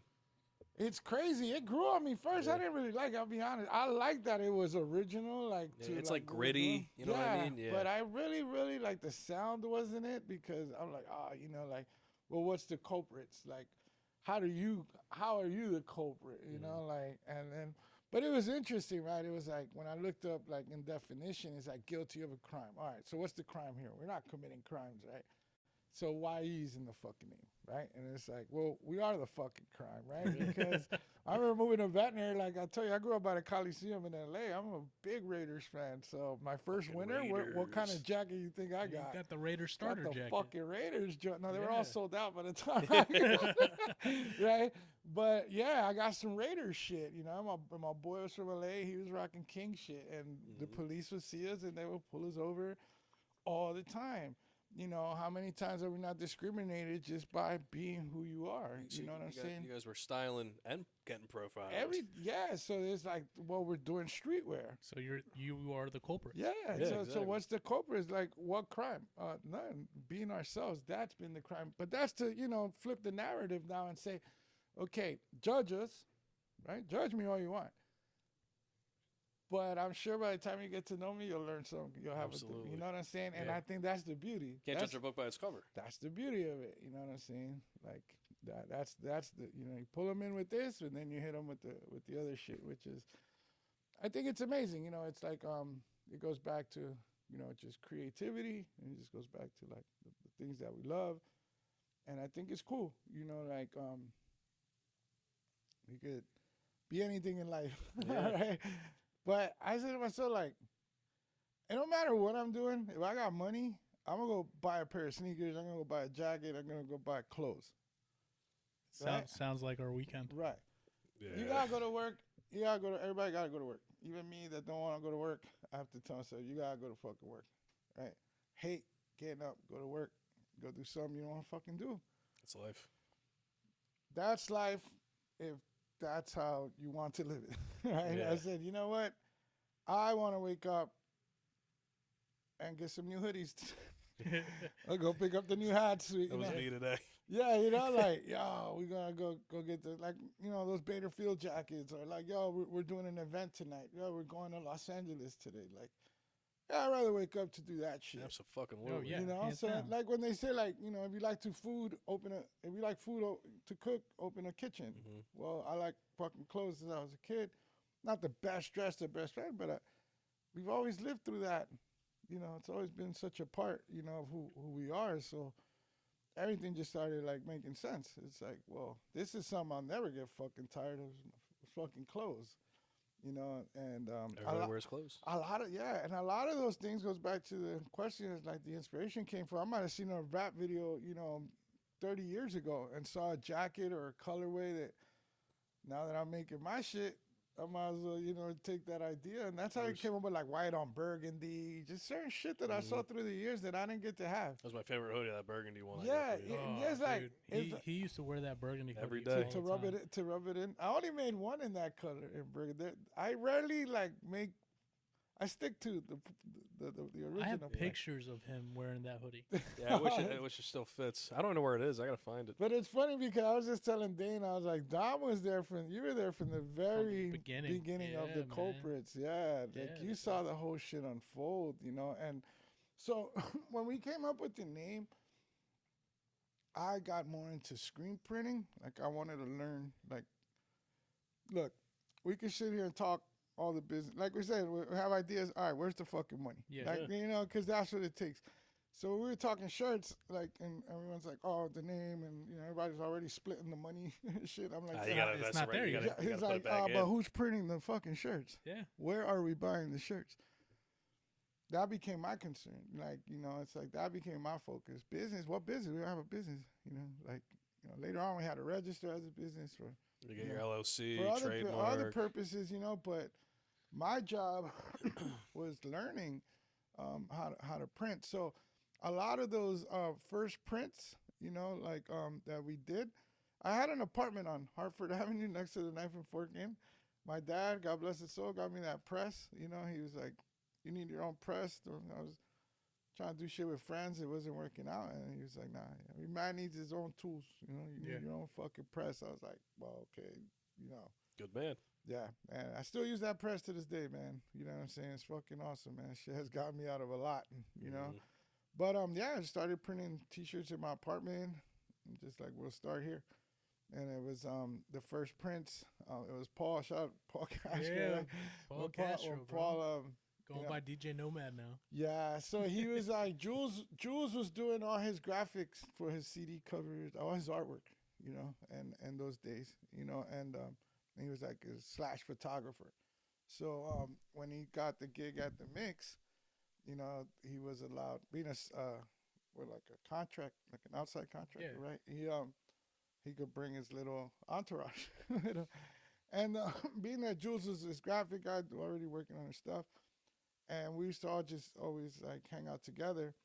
I would try out these shirts They were always so nice, dude. yeah, Honestly. yeah. I would bring those shirts that I just printed and I wear them to the Brigada because it was funny because he would also get nervous like how we were dressed because he didn't want. Well, no, that was back when nightclubs you had to be dressed. You had to be dressed. Yeah. You had to be. So this shout out. Was it nightlife director? I believe his name was Greg at the time, right? Yeah, Greg Coyle. So yeah, so I think Paul used to get nervous, like, "Oh, Greg, you know, the director's gonna," because I used to go in there and fuck like, "Yeah, you're not gonna tell me what the fuck wear, fuck that." But we used to go. I used to go in with t-shirts and jeans, right? And we like talking people and fucking straight up bottle service, ultra lounge fucking shit. I gotta do this though. Yeah. The one guy that always had your back, God rest his soul. Oh yeah, John I already know. Applegate, Apple man, yes. Apple always had your back. Yes, dude. I know. He would smuggle you in Yeah, sometimes. yeah. Apple was really good. Really, yeah, definitely, man. Those days were real fun. There were a lot of fun, but I had just gotten divorced in those years, so I was just trying to get over it. You know, I was having fun. Fair. It was but it was good fun, right? Like we were, because we weren't just there hanging out and being dicks. Like we were working, we were doing shit already, and that's what felt so dope about that time. Because when I would hang out with those guys, it was like everybody was working. They encouraged, like I was, like I'll say it, I have to say it. I always say it, you know, in conversation, but it's cool to say it. You know, let there be a record. Like those guys, brought out the best of me. You know, Yeah. like as far as like that Victor, that side of Victor, I was buried for years. You know, Sick Jack and Jules, like it was like Paul, like everything kind of was like the perfect storm. And it happened, I have to mention, around the time where I got divorced. Like, and I think it was pretty awesome. Like, I learned that at that time, like God removes people, but He replaces them with others. Absolutely. You know what I'm saying? And they became such a positive, like in my life. You know, I used to hang with Jules so much, I stopped smoking cigarettes. I'm like, dude, we're like smoking the same amount of weed, we're eating the same amount of food, we're doing the same amount of work, but I've been killing myself over here with cigarettes, and you know, it became a very positive influence in my life. But yeah, back to the club, I used to still rock my shit, and then like I remember Greg asked for shirts. He's like, "Where's my shirt?" You know, like people used to, and that's where I got to test the like, you know, So is that how it kind of got around, word of mouth? yes, absolutely, absolutely. No, It was, honestly, man, I can't tell you how many times people would be like, "Yo, where'd you get that shirt? Where do I buy that shirt?" yeah. Yep.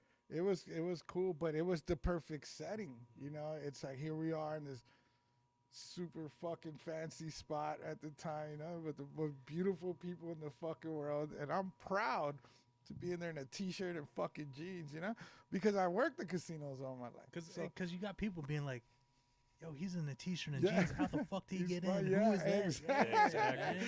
But you know, but here's my thing, right? I worked the casinos, So right? you know how it is. Yeah, I don't work at Regatta, so I'm not here through that door, right? And I didn't pay to get in. Like we came with the DJ, therefore we're the artists. Yeah. Therefore, if anyone it's like it's us, and that was how I stuck to that. I But do want to say thank you for being one of the most down to earth, Ah, chill human beings. bro, listen, Because I can't tell you how many Big times wish. people come in with the DJ, the entourage, and Oh, they're all they fucking assholes. they all got their nose up there. Yeah. Bro, first time I met you, you introduced yourself. You Oh, asked me man. how I was doing. Like, you made an impact on me, and I was like, damn, all right, you know what? Not every entourage is going to be gay assholes. You Like, know- oh, I'm with the DJ.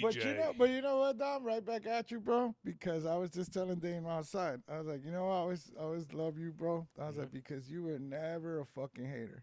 No, bro. No, you'd be surprised how many people were hating. I'm sure you heard. You know, Oh, no. The definitely, point man. is like you never you were always like, you know, cool yourself. You know, with me, you always treated me the same way, and yeah, it went. It's what made it comfortable. You know what Exactly, I'm saying? It's yeah. you guys were the faces that made it very comfortable. Like you mentioned Apple. I'm glad you mentioned Apple. God bless his soul, man. Like such a good dude.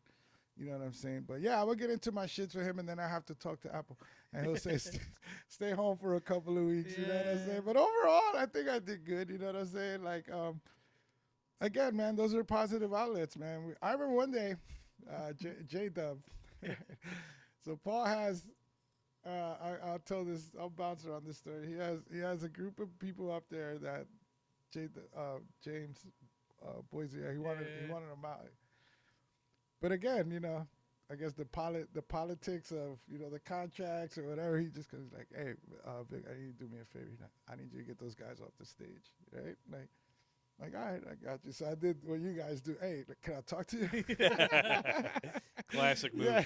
Yeah. Shit. I'll bring them down, and I'm like, yeah, you can't you go can't up. You go can't go up up there. So they got mad. Like these dudes got mad and shit, right? And next thing you know, they're over there by the bar next to the bathrooms, and I'm walking by, and these dudes are grilling me hard, you know. And I was just like, oh shit, like I could feel it. Like, nah, these dudes are not happy with me, right? So I just right up to them, like, what's up, man? Like, I feel the tension, you know. And they're giving it right back. What's up? And I'm like, bro, I don't know who they were. They were. I don't want to get the. No, you don't have. No, you no, ain't no. gotta get No, into what I'm saying is, they were a specific nationality, Oh, right? okay. So I said, hey, you know so and so and so and so, right? And that's their big homies. They're like, yeah. I'm like, well, that's my motherfucking nigga. You know, and they're like, oh, dude, it's cool. Like, sorry. They're like, yeah, bro, not trying to diss, just the manager needs it. But why didn't they tell us? I'm like, because that's the way it works, bro. Yeah, like, they're man. not, you know, the securities are here for something else. But yeah, it was moments like that where it's like the grunt work we used to do. Like, I didn't even know we had to take care of shit You like were that. working, but you were also Yeah, living. Yep. but no, it was dope because a lot of those times we would just go right leave. I'll tell you a funny story hanging with Paul that I don't think he knows. But it was the funniest fucking shit, right? Because so again, going through this divorce, I'm living in Hamilton at the time. I'm like, fuck this, I'm out of here. I left. I don't got no money. I just left. I'm out of here. I was like, I see Jules. I hit him up for like $20. He said, okay. Like, I'm not staying home, you know? But again, every time I came around those dudes, it was always like, it was just the energy. We would always sit down. I always felt like we were working on something. You know what I'm saying? It's wired So, bothering me. so I love being around them. I always felt like I was working on something. And but yeah, one day so I go out to Lake City. I catch the train and shit. I'm fucking walking everywhere. And Jules is in fucking Ocean City, Maryland. Like, Sheesh. Paul's not answering. My Hype's in fucking Colombia. Like, everybody who I hang with, no one's around. And I'm walking around. Again, no car, no money. I just think I had to get the fuck out the house. And it was like a Friday. I was like losing my mind. I was like, no way. But thank God we always keep a fresh pair of sneakers. Looking fresh and no ends, right? And so anyway, I'm just like, all right, now a few hours go by. Now I'm like, oh, fuck, I should have stayed home. I could have ate at home, right? I was like, now I got money to get back on the train. I'm like, fuck, you know? So I'm like, let me go to a bus terminal. Maybe I see somebody. Because I work casinos. I know a lot of casino workers. I can just be like, bro, buy me a ticket. I got you, right? I'm stuck. And I go, I don't see nobody, bro. Fuck. So now, and it's Friday night, so there's a lot of people in Lake City, right? And it's like, so now I'm out front, the bus terminal, sitting on the bench, bro. I'm about to cry. Because I'm like hungry, no money, what the fuck? Like, I'm hit, man. I had some rough years.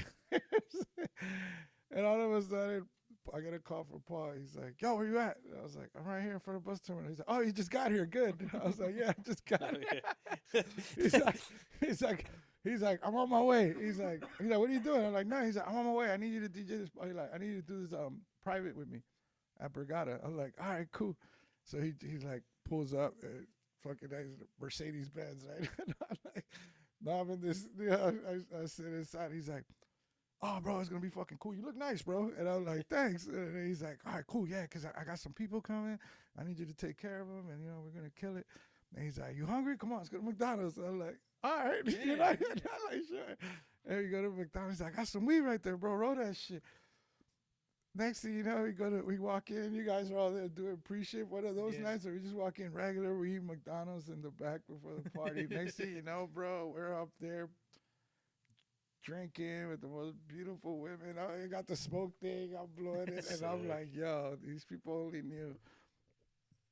I saw both sides of the coin in one day. Jeez. That's bipolar right there. Exactly. But that was the magic that was happening in those days, man. It was really awesome. So yeah, a lot of that came from those moments were like the initial. That was the energy. We all hung out together. We slept at each other's crib. We were all basically single. So it was like we were all just. It was just a time. And I come to learn that about anything, even this. This could last, you know, a couple months, could last a few years. We don't, you know, but it's a moment. These are moments that we we have to take advantage of. You know what I'm saying? Of course. I feel that about because now I look back at those things and we couldn't repeat those times if we wanted to. They're gone. You know, so I gotta enjoy the present. Exactly. You know, and that's when you know, those years right there were like, if I didn't have the Culprits or friends like Jules, you know, friends like Paul at the time, friends like Jack who inspired me, you know, the homies, Big Tiny, like, if I didn't have those people, and I don't want to, you know, leave anyone out, but I don't know what would have happened because they were rough years for me, you know what I'm saying? But that became my outlet. That became my new outlet. And, you know, before that it was making one situation worse, making a bad situation worse, you know, constantly repeating the cycle, gonna catch a charge, get pulled in, I gotta go to court, I didn't pay that ticket, now I got a warrant, nah. Life was crazy. Knocks you down. Yeah. But even in its darkest moments for me, that was the years. A lot of people don't know, but the Culprits, 2014, 15, 16, 17, It only got worse, like worst years of my life, on a personal tip. But that brand is what I I hung on to. It's a Kept kind you of going. it was my shield. I just kept pushing, and that was my fucking shield.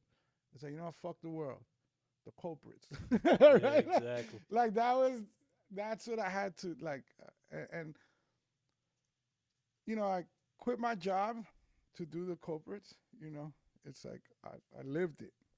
You know, lived off of t-shirts and for years. And I one thing I understood early, it's like, especially selling art or selling anything, like a lot of people are buying not anything but anything creative, are not just buying the art or the music. It's like, or the clothes, the shirt, just because it's cool.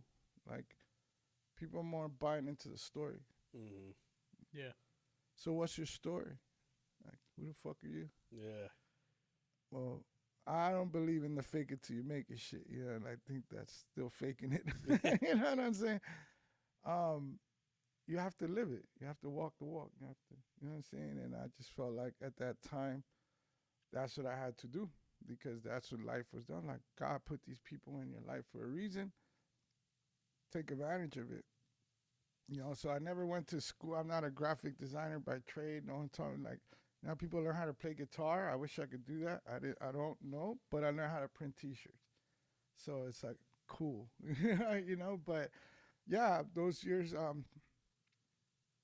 it just went from there, man. Just we stayed active. D Nice, remember D Nice used to come? Yeah, D bro. Nice is Yeah. Boogie Down Productions.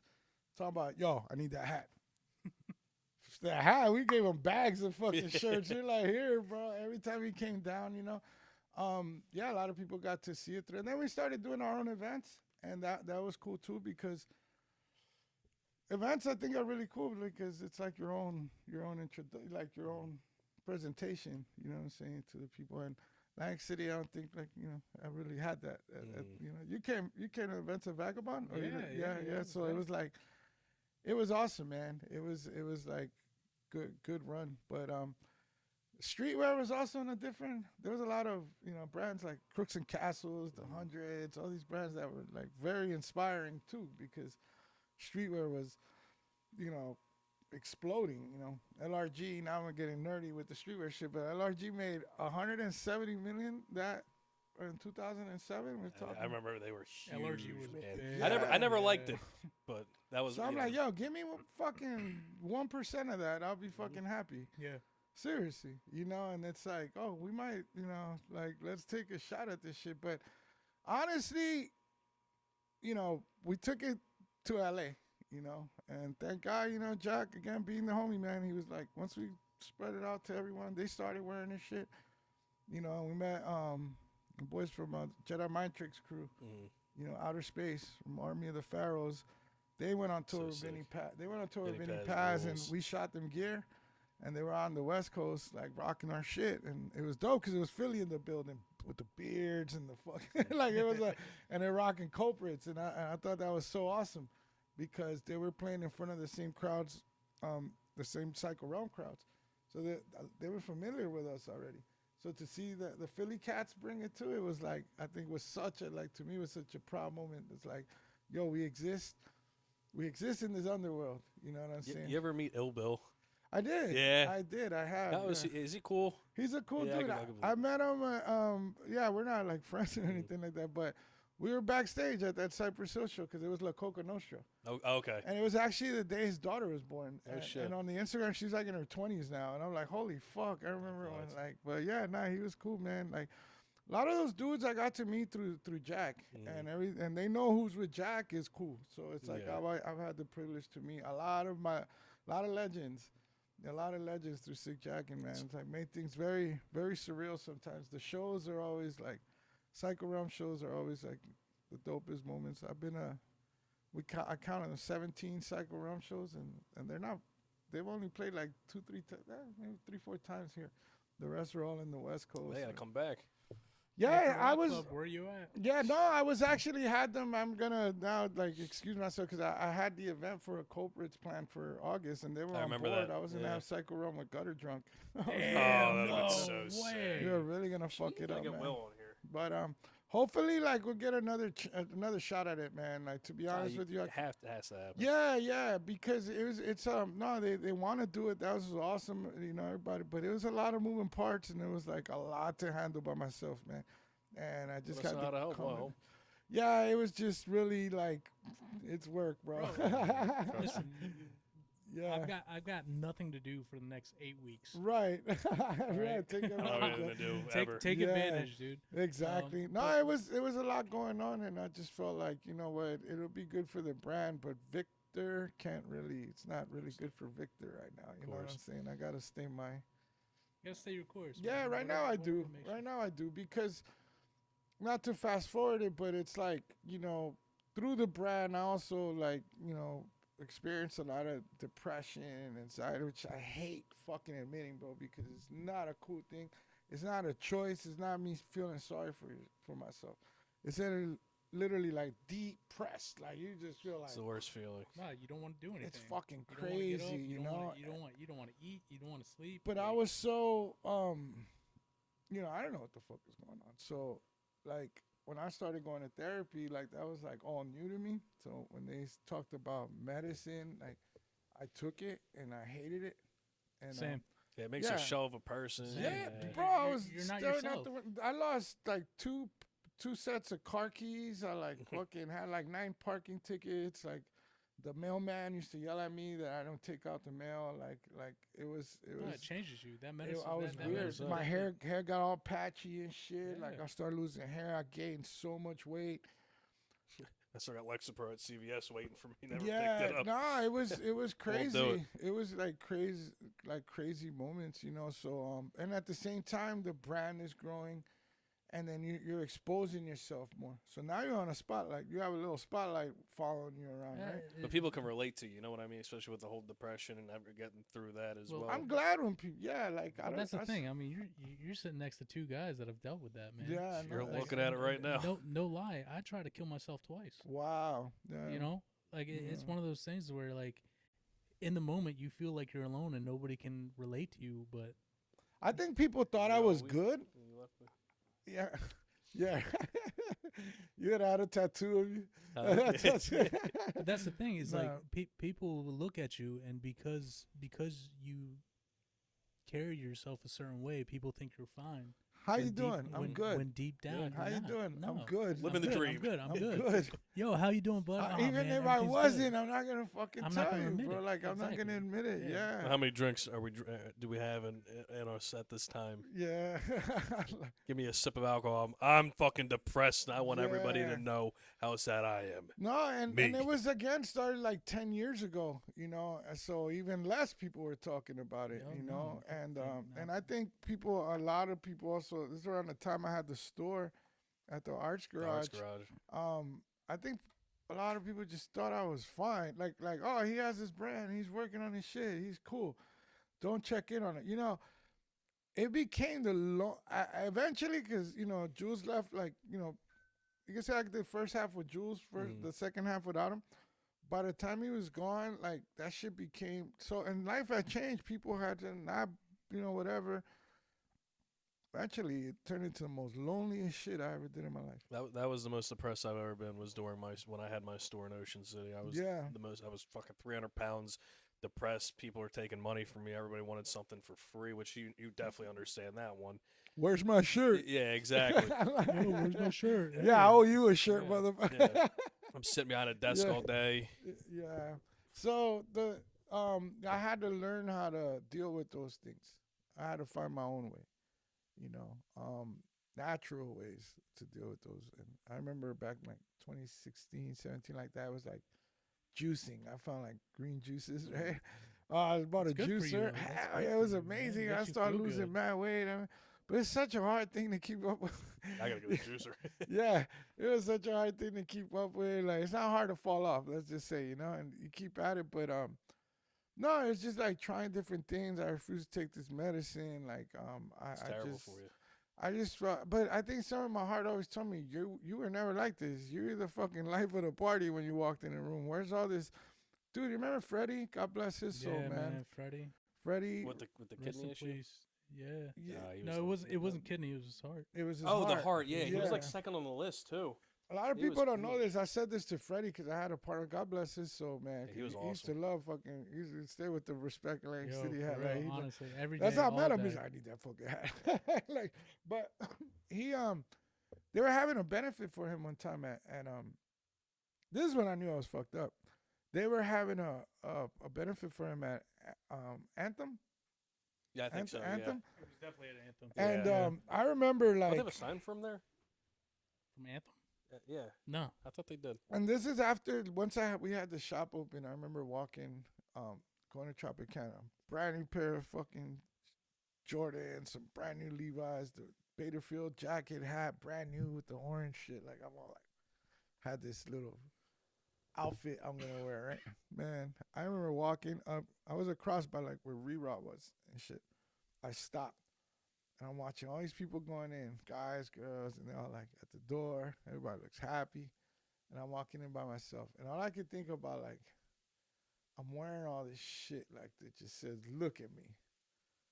Like this jacket, the orange on black, like on the hat, and it's just almost like felt like an asshole in a way, right? It's like, you know, I only wear my shit because it's my shit. We're working, right? It's like, but at that moment, I didn't want I kind of just wanted to go in there for Freddie and say, what's up? I didn't want the attention. Yeah.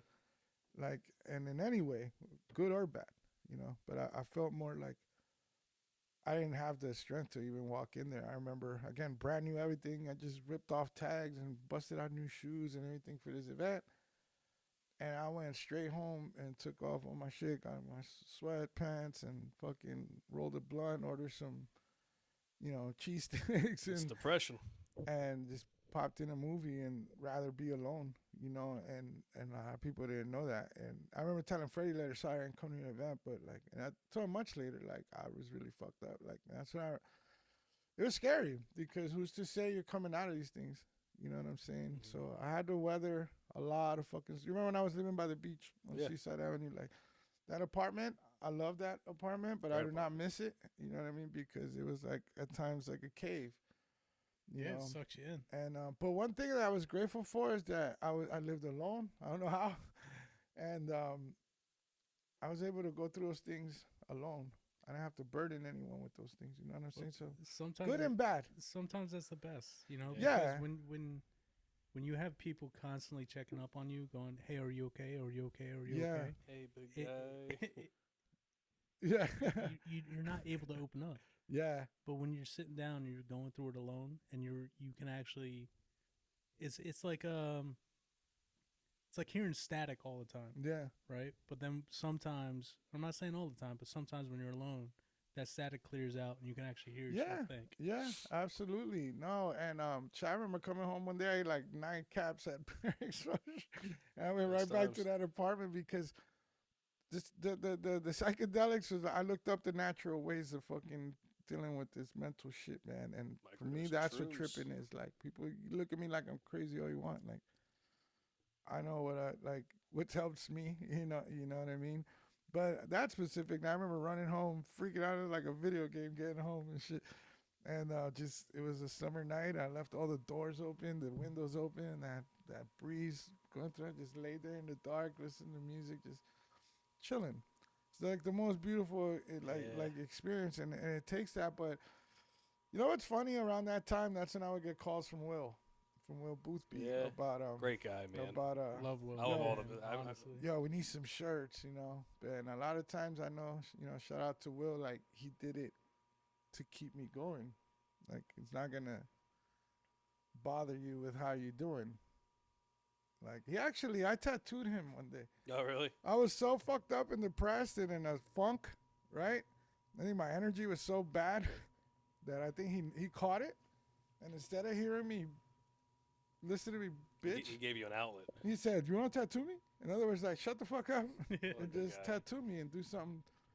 So yeah, man, like that was so I wasn't doing Culprits because at that time, by that time, you know, my parents had passed away, so that was like a life changes at that moment after that. You will never see it the same again. And I was grateful. I got to enjoy. Same week I lost my dad. My friend in LA committed suicide, Fuck. and he left behind a 5-year-old daughter. Oh my god. And I said, sorry, I just lost my dad. My mom was in the hospital dying of COVID, and I had no time to feel bad for myself. This little girl, I at least had my parents for how many 40 plus years. Like this little girl just lost her dad. 5.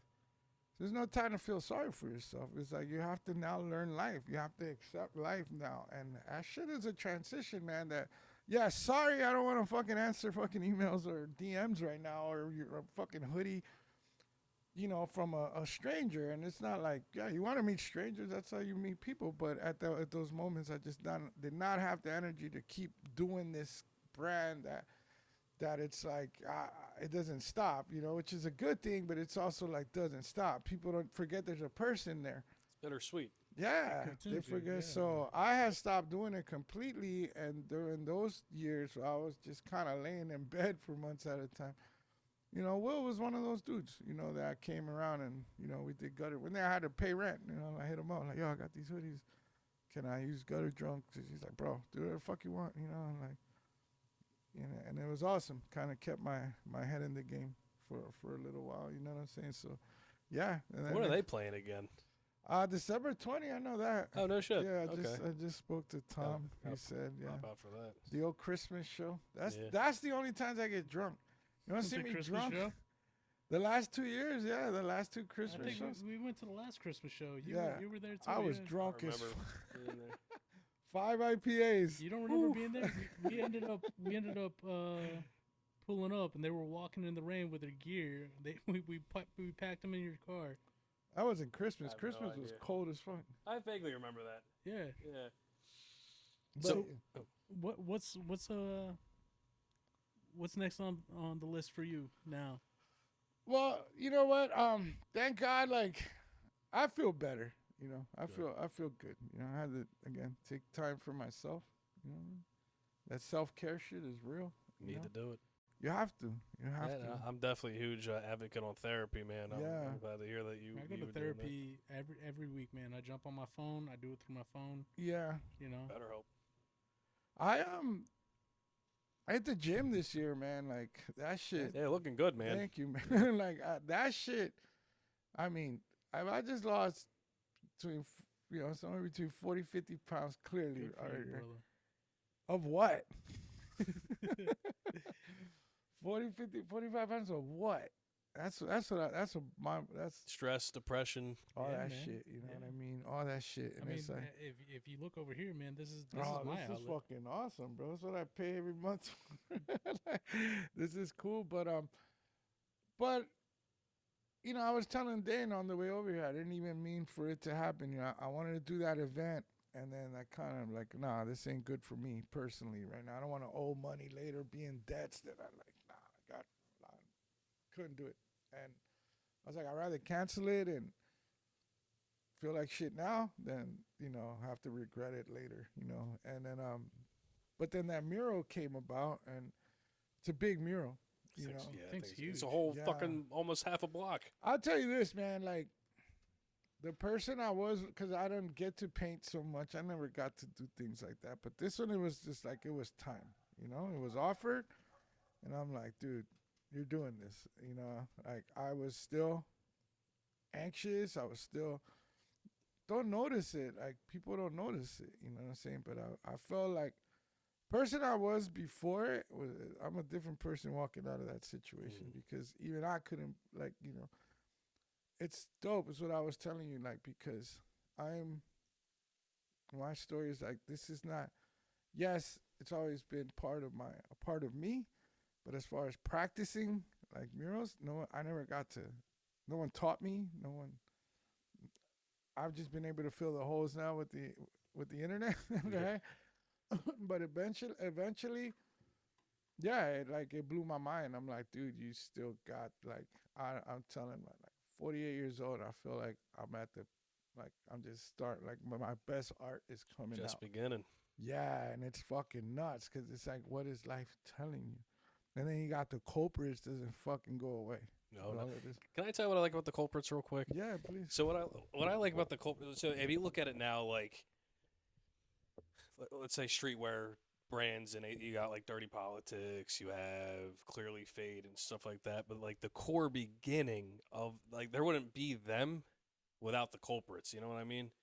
I'm glad you're looking at that way because, well, not glad, just saying that's cool. Like, I Yeah. respect, like, because Clearly Fade was actually out before the Culprits. Was it really? Yeah. No, they weren't. Yeah. I knew about the Culprits before. No, Clearly Fade. well, yeah, like I love Jay, though. Yeah, Jay's a no, great and I musician, shut, man. dude. These guys Yeah. opening skate parks, man. God bless them. They You know what do. I mean? Like, you need those guys, but yeah, like, well, I think honestly, it's just again going back to the story, man. It's like we're gonna put our all into this shit. You know what Yeah. I mean? And that means all the way back to '84, like all the influences and everything that inspires us. Some shit Jackin said to me, that I thought was really like I'm grateful for him to express himself to me that way. Like he said, everything you went through, everything you go through, he's like is in those shirts. Absolutely. He's like, It's a story. people can feel that shit. He's like, whatever it is, that energy. When I say this was my outlet. Thank God I had this outlet because I was going through hell. He's like, that shit resonates on your fucking shirts. That's why people love this shit, you know? And something else that he made me aware of was just the Atlantic City on a shirt. He was like, dude, there's fucking something dope about a shirt that says Atlantic City. Now, mind you, these are straight LA motherfuckers, right?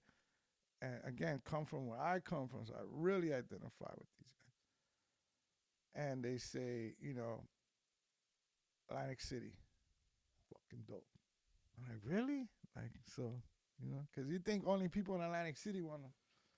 He's like, why do I want another LA shirt for? Yeah. True. And then you think about how many times we don't wear shirts. So you see people walking around with shirts that say Paris or fucking Tokyo or That's true. London. It's Philly. like, yeah, Philly. don't matter, does Yeah. it? I love Jack Daniels. It's like Tennessee whiskey from Lynchburg, Tennessee. Mhm. What possible connection do I have to Lynchburg, Tennessee? Yeah, Who just the gives a whiskey. fuck? Yeah, When exactly. the brand is so dope, it doesn't fucking matter. So the Culprits, Atlantic City, and because like I did some shirt says, people would ask, what is the Culprits? Atlantic City Streetwear Company. The Culprits, Atlantic City, but I would put Atlantic City so that like the Wu-Tangs from Staten Island, 5 boroughs. NWA's from Compton, right? Nas is from Queensbridge, right? Like Run DMC's from Hollis, Queens. So everybody reps their shit. So the Culprits, Atlantic City. Yeah, we didn't have anything to rep. And, AC and not to take away from those guys, because everybody's putting in work, man. Dirty Pod, shout out Benji's a Benji's fucking yeah. beast, bro. I wish I was Benji. Seriously, man. Like that dude is like, I didn't know him till like recently. I like him, man. He's like, He's a good guy. He's a really cool. I'm like, okay, this guy's really working. You know what I'm saying? But I think it's just that, bro. It's like, it's just like in conversation. I come to learn, like in meeting people, that I'm having trouble dealing with people that just want to fucking give me their peace of mind. Mm-hmm. Right? Where's your heart? Where's your vulnerability? You want to hide it? All right, cool. You want to have these mental wars? All right, let's go. I don't have time for that mental shit. You know what I It's mean? too draining. Like, it offends me, actually. You know what I mean? That you're even trying this with me. But it's like some situations where you're like, all right, that's the world. Got to deal with fucking assholes. I just try to remove myself and just flow from the heart. You and I get along. You and I get along because we speak from the heart. Not afraid to tell me how you feel. Not afraid to tell you how I feel. And I realize I operate from the heart, So that's the same way we're going to run our brand. There's a reason for every single T-shirt. We didn't just do it. There's a reason for even the colors sometimes, you know what I'm saying? I'll tell you why. And when we work together, like, people, like, I don't know, like, I'll say no to a lot of shit. Nope. Let's do this. Nope. But I also tell you why. It's not a power trip. You know what I'm saying? It's like, it's just something that, like, nah, this thing has to have a direction, right? Like, in the Wu-Tang, there was a RZA. So I gotta be the RZA. I'm the RZA with no Wu-Tang. Nah. Shout out to the homies. It's hard to, we're not kids. I'm not in my teens. We're not in our 20s. So my friends are already grown and have responsibilities and families and kids. So we kind of, and like, my man, like Jack told me the other day, like, yeah, you're not supposed to be 48 years old now, today, and, hanging out with a bunch of motherfuckers either, So back to what happens next is like, I honestly, with the Culprits, I don't want it. I don't care what the rule is. Oh, you gotta be on Facebook. Oh, you need to be on fucking. You need a website, or I don't care about none of that shit no more. I feel like exclusivity is longevity. It's the ticket to longevity. Well said. And for right now, like Atlantic City is an Atlantic. I mean, the Culprits is an Atlantic City thing, and we're gonna keep it that way. Just like saltwater taffy, just like the fucking, like the White House subs and like the now Cuzzy cheese sticks. I Like gotta try one. Atlantic City needs its own shit. You know what I'm saying? But it's not. But it. I look at it like, again, a lot of people that may not know, it's like, I think the numbers are like somewhere like 40,000 people in this area, Atlantic City area, and 20 plus million visit annually. Yeah. Do the math. We need our own shit, man. You go to other places and you remember the things that stand out, right? Yo, I found this cool little shop when I was in Chicago or when I was in New Orleans or whatever, Well, that's the impact that you want to have. So at this point, it's like, I would love to open a store on the boardwalk, like if that time ever, comes. Or fuck it, in a casino. Or not. Yeah, I'll redo it back at the art garage. Yeah, but I think it still needs to stand on its own, like. Nah, I get that. In a sense, I think it's more about creating, I need to create this for it again. Yeah. I need my garage so I could go make a mess. I do want to incorporate more of my personal, because a lot of times I've drawn fonts, or I bought fonts, or we typed, or both, like whatever we had to do, like we did as far as fonts. But not a lot of shirts have like my personal drawings, like my personal touch. And I feel like that's definitely something that I want to add, that I want to add to the brand, just more of a personal touch. I think today I don't have the same goals that I had 10 years ago. Like being rich and famous is not a fucking goal of mine. That is It's life, man. You Yeah. grow. but you don't. see You different- don't want to be rich and famous. Believe me, man. Like like see I don't different like avenues, it. Yeah, man. I don't It's- like it. And at the same time, it's like purpose. I think the brand, the Culprits, has its purpose here. So why give it out to everybody? Let them, when they come here, get it right from anywhere. That's why I do believe like a store on the boardwalk will be dope, because it's like, let those people that come from out of town fucking get a taste of something from here now. Yeah, You know what I'm it's saying? exclusive. Exactly. Yeah. So let's keep it exclusive. So what's the point of like, selling it to just opening it up? Like, I want to do that. I'll go on Amazon and open an Amazon store. Why not? You know what I'm saying? But then I'm like, nah, An Etsy because store. longevity, man. It's like again, like I like the White House as a reference, right? Like you don't see them advertising anywhere. I don't. No food trucks, no fucking Facebooks. I don't have Facebook, but I don't see them on Instagram. Like I don't see none of that shit. Like They're in movies. you go in there, they haven't even changed anything. They haven't changed anything. Yeah. Same menu, same everything. I think they only put a window after COVID, and that's it. Like open since what, 1946, if I'm not mistaken. Sheesh. To this day, Saturday morning, fucking lines. Line out the door. Exactly. Yeah. So, what's the recipe? What's their recipe? Like, I just think in a general sense, I'm like, well, the product, Of course. consistent, like, and it's simple. Like, they open at 10 and they close at 7, and I'm like, that's what you want. That's what you want. Don't fix what's not broken. Yeah, like just keep it where you can control it. You know what I'm saying? Because if you get into the retail space, that's a whole nother fucking animal. You know what I'm saying? People tell me like, why don't you do like, more than one app, like, these ideas. Like, why don't you do Respect, Miami, and Respect them? Like, Because then it's not. it doesn't have the same ring. It's not core. You know what I mean? Exactly. Yeah. And also, I think what works is like it loses it because it's the letter combination that makes it, soothing to the eye, like Jules, Exactly. like Jules would say. It's So catching. it works.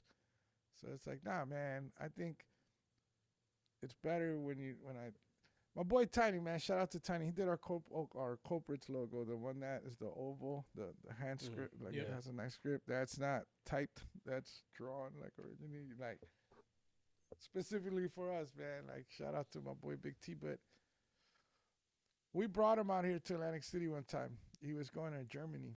He had like a 24-hour layover in Newark. Oh, man. And we're like, bro, you're coming to AC, you know? Got him a room at Claridge. And just for the night, just so he could come to Atlantic City. But it was like February. It was like the middle of February. It's cold. Yeah, dark. fucked up. So we're driving around and Atlantic City's fucking dead, bro. Like there's nobody's like, and it's late. We got here late. So we go on the boardwalk and we're walking around and we're telling them, you know, back in the day, it used to be like this. So we're like, in the summer. Like, AC sucks now. Yeah, and it was so empty, right? And we're just like, I was like low-key embarrassed, bro. Like, dude, this guy's coming from LA on his way to Germany, you know, big old fucking gangster homie. And he's out here with his camera, and he's taking pictures of everything. And it's late at night. Get on the boardwalk, and then he just suddenly just like, it's just funny. He just silence. He turns around, and he says, "This is dope." What? Yeah. Well, I think because we're used to it, we live here, so it's like. You know what he said? He said, the way you describe it, people come here for the summer and then they leave. I was like, they forget about you guys. You know, like, sounds like the movie The Warriors is like this like Coney Island type shit, right? He's like, because now you got the whole boardwalk to yourself. And if you notice, there's a picture I have of the Culprits. It's just I'll send it. I'll point it out to you guys. It's the boardwalk. It's a picture of the empty boardwalk. I took it like real empty. It says the Culprits Originals Atlantic City Streetwear, and it comes from that. So it's like, it's one of those. Is the cup half full or half empty? Like, is this place suck or is it completely ours now? Pessimist versus optimist. Yeah. And you know, I look at like what Will's doing with Gutter Drunk, and I'm like, dude, who's bringing 300-400 kids to a fucking show in Atlantic City, local? No one. Exactly. Yeah. So I'm like, dude. Fred Durst did. Not from Atlantic City. Not from AC. Not from AC. Not from AC. So it's like just like it's happening, man. Like we get to be the guys here. So you know, what's my purpose? And if I move to Miami, what's my purpose if I move to New York? There's no. That's all fake shit.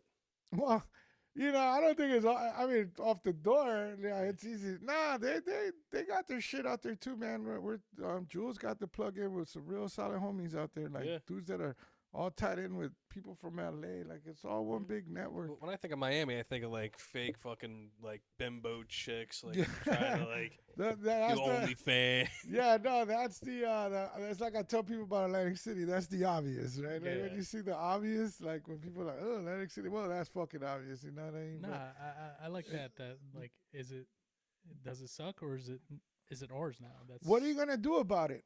What are you gonna do about it? Like, what role are you gonna play? You know.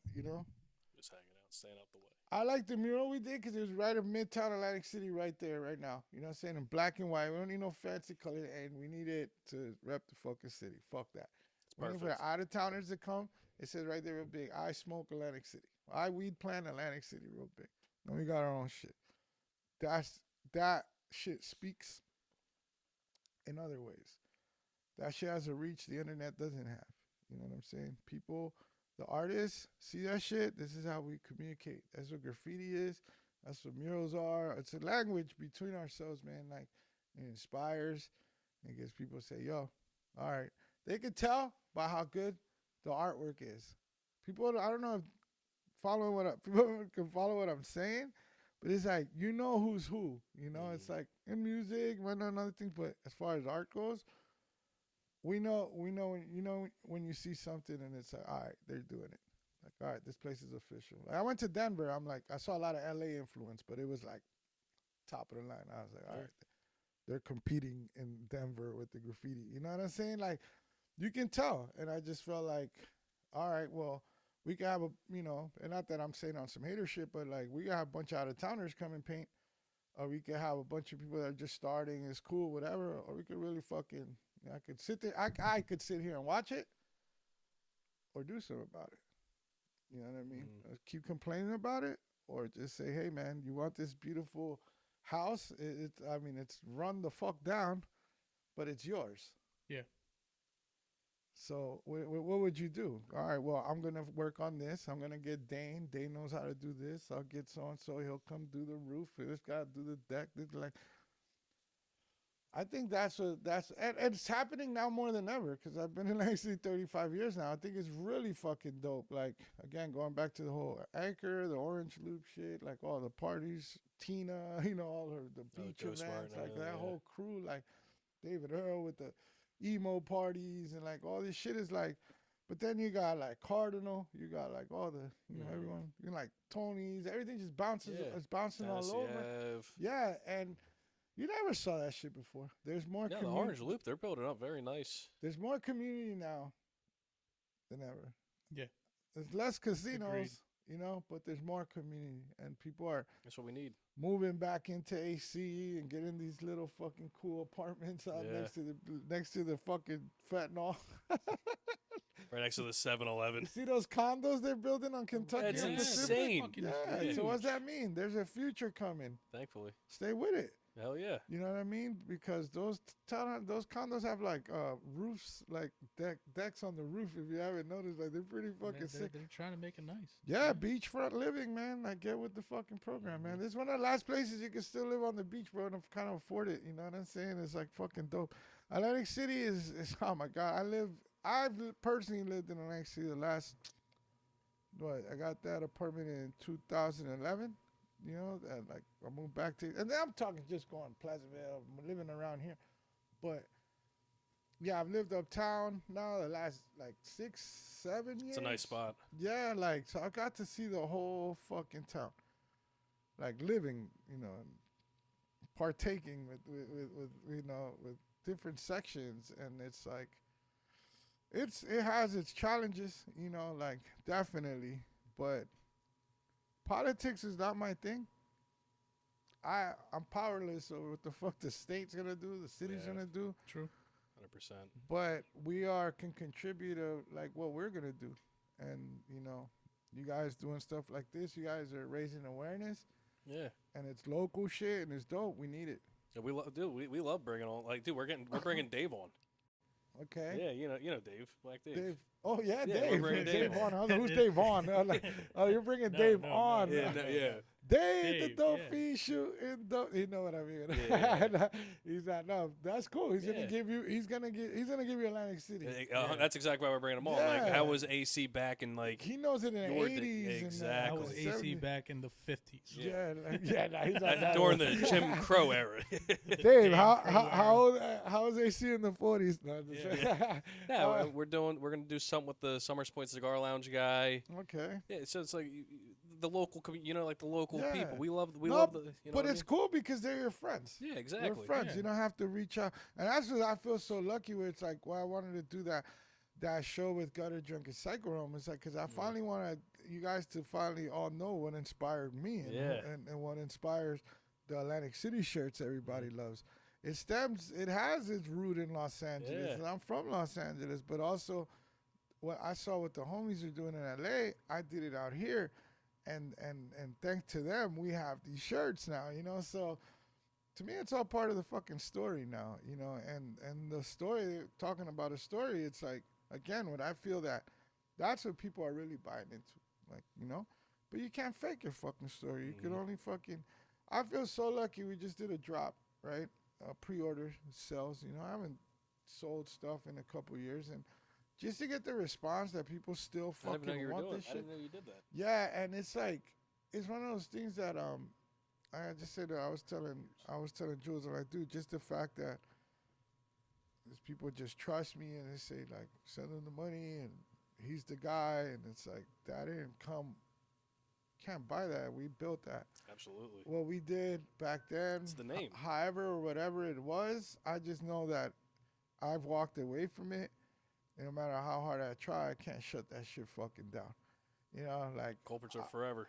It's apparently because people don't stop fucking asking. You know what I'm saying? Like, it's when you should be doing it. They say what's wrong with KRS One said this. What's wrong with rap today is that people are rapping and no one asked you to rap.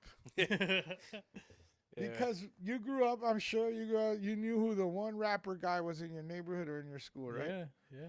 And that Shit, motherfucker, when was- you saw him, you'd be like, rap that shit, spit that shit. He had to be ready to go. He had to be ready to spit. He said, I make albums because people still ask for my music, but people weren't asking, why the fuck would I make music? Makes sense. So, yeah, when I'm like, I guess that thing is happening now because people keep asking for these fucking shirts. So I have to find a way to. I think, again, my life was one thing. Later on, it turns into another. It's been a hard transition, right? Because I think finally, when the two worlds mesh, they're total opposite worlds. From working the casinos, and I could have stayed in that world. I was doing it way before. By the time we were at Brigada, hanging out in those years, Yeah. and everyone had those cool jobs. Everybody was making money. I know more about restaurants than I do about T-shirts, bro. I know more about food and beverage, bar back. I used to bar back in Times Square, buzz boy and bar back at Hard Rock in Times Square. The volume. We're Oh talking like yeah. It's huge. fast pace. You know what I'm saying? I've done Huge. fine dining. I was just telling Dane, I just got a banquet server job, like on a B list, and it's like, there. We went to training earlier, and I'm just like, dude, this is all I like. I know this shit. I could do this with my eyes closed. It's fucking dope.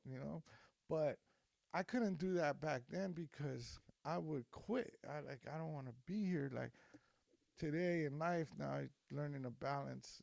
Now I guess we're picking and choosing life now. Like, all right, Yeah. you know what? How can I fit this into my life without it really, getting out of hand? Because you want to have some control over those things. You don't want to drop it. So I think right now I just want to handle. I want to take only on what I can handle. I don't want to overdo myself. So Where for the 3 people that are going to listen to this. yeah. Hopefully I'll get you 1 or 2 No, more. no. Nah, But just- where can people find you at? you can't. It's got He's to a come word of ghost. mouth. It's gotta word of come mouth. word of mouth, man. We're All like right. we're Everybody like, already we're like knows where- Chef Ola. Only if we know you, we'll take now. What about like an Instagram handle or anything like You that? know what? It's my personal Instagram, and I'm not trying to be a dick, but it's like really, man. I can't I don't have inventory, so I can't really be like, Well, let I'll me tell know. you what. All right, If guys, you're fuck you. listening, Yeah, fuck you guys. if you're listening, Wish you were cool. No Get- disrespect. throw us a DM, and Yeah, then yeah. we'll see what we Nah, can do for listen, you. I'll say it like this, right? It's just like the gutter drunk shirts. You can only buy them at the shows right now. at the Yeah. show. Yeah, That's it, man. right now I just felt like doing this drop. My account's private. I only have like 300 some followers, and I did. There was enough people in there that have been waiting that it was good to just take care of them first. You know what I'm Yeah, saying? yeah. What I foresee happening is just again, because I'm just a one man operation right now. You know what I mean? Like I have to handle that whole situation by myself, and I don't wanna overdo it. So I got these little drops going on, but I'm just trying to figure out ways like, all right, should we do like a pop up store for like a month somewhere? You know what I'm saying? Should we just if I decide, probably would have to be a vendor at some event, I'll let it be known. Yeah. You know what I'm saying? But I do believe like being out there is more. I do believe in the interaction more than the online shit right now. You know what I'm saying? Face of networking. Yeah, Yeah. absolutely. Well, I could go for a beanie if you ever make them. I just want to thank you for coming on, man. Yeah, Honestly, I this appreciate you guys. has been so informational, and like I love how you covered everything from music to like how you got into it, graffiti. We got to have you back on, bro. Oh man, Dude, I when, appreciate. when you do that the pop up show, get Sick Jacking down. Yeah, I'd like right. to hear a Yeah, story too. no. You guys both come on. It would be awesome to have Yeah. get a chance to do it, but do it right, man. It's brand integrity, man. Like I don't just want to have fast. Like I said, man, you got 2 guys sitting right next to you. We'll Nah, we'll do anything for you, bro. You know what I'm realizing now that shout out to CJ Sawyer real quick. We had a conversation with him, and CJ's like 18 years younger than me or some shit. And I asked him, like, CJ, what's, you know what I'm talking about? He No. plays a lot at Anchor. Sui. Yeah, and Sui, is that how you pronounce it? I don't know. Yeah, SOO. exactly. SOOY, Yeah, exactly. And I asked him, I said, you know, what is the Culprits to you? And he gave me a perspective I've never even thought of, and it was about timing. Here where I got tired of everything, saying, man, this shit got whack, everybody's doing it. And he was like, dude, you were ahead of your time. And I don't like to look at things like that, but when I really look at things right now, I'm like, you know what? It is a better time to do it right now than it was 10 years ago because there's way more awareness. I mean, I could, come back and we're doing something, announce it. Like, it is a better time to do it today. There's more people involved. There's more people aware. There's more people, that want it. So, Uh-oh. Oh, here we go. The dogs are here. all right. Hey, So, Vic, I yeah. appreciate it, bro. Yeah, no doubt, bro. Oh, shit. Thank you, man. Love That you, was buddy. the cue. He was like, shut it down. Thank you, man. It's time to eat some steaks. Yeah, that, right? that has been AGF with our buddy Vic, Yeah. aka Wish. Yeah, sick wish. And now you got to do this. You got to do this with us. This is our kind of thing. All right. You got to say Goodbye. goodbye. Goodbye. All right. So ready? 1, 2, 3. Goodbye.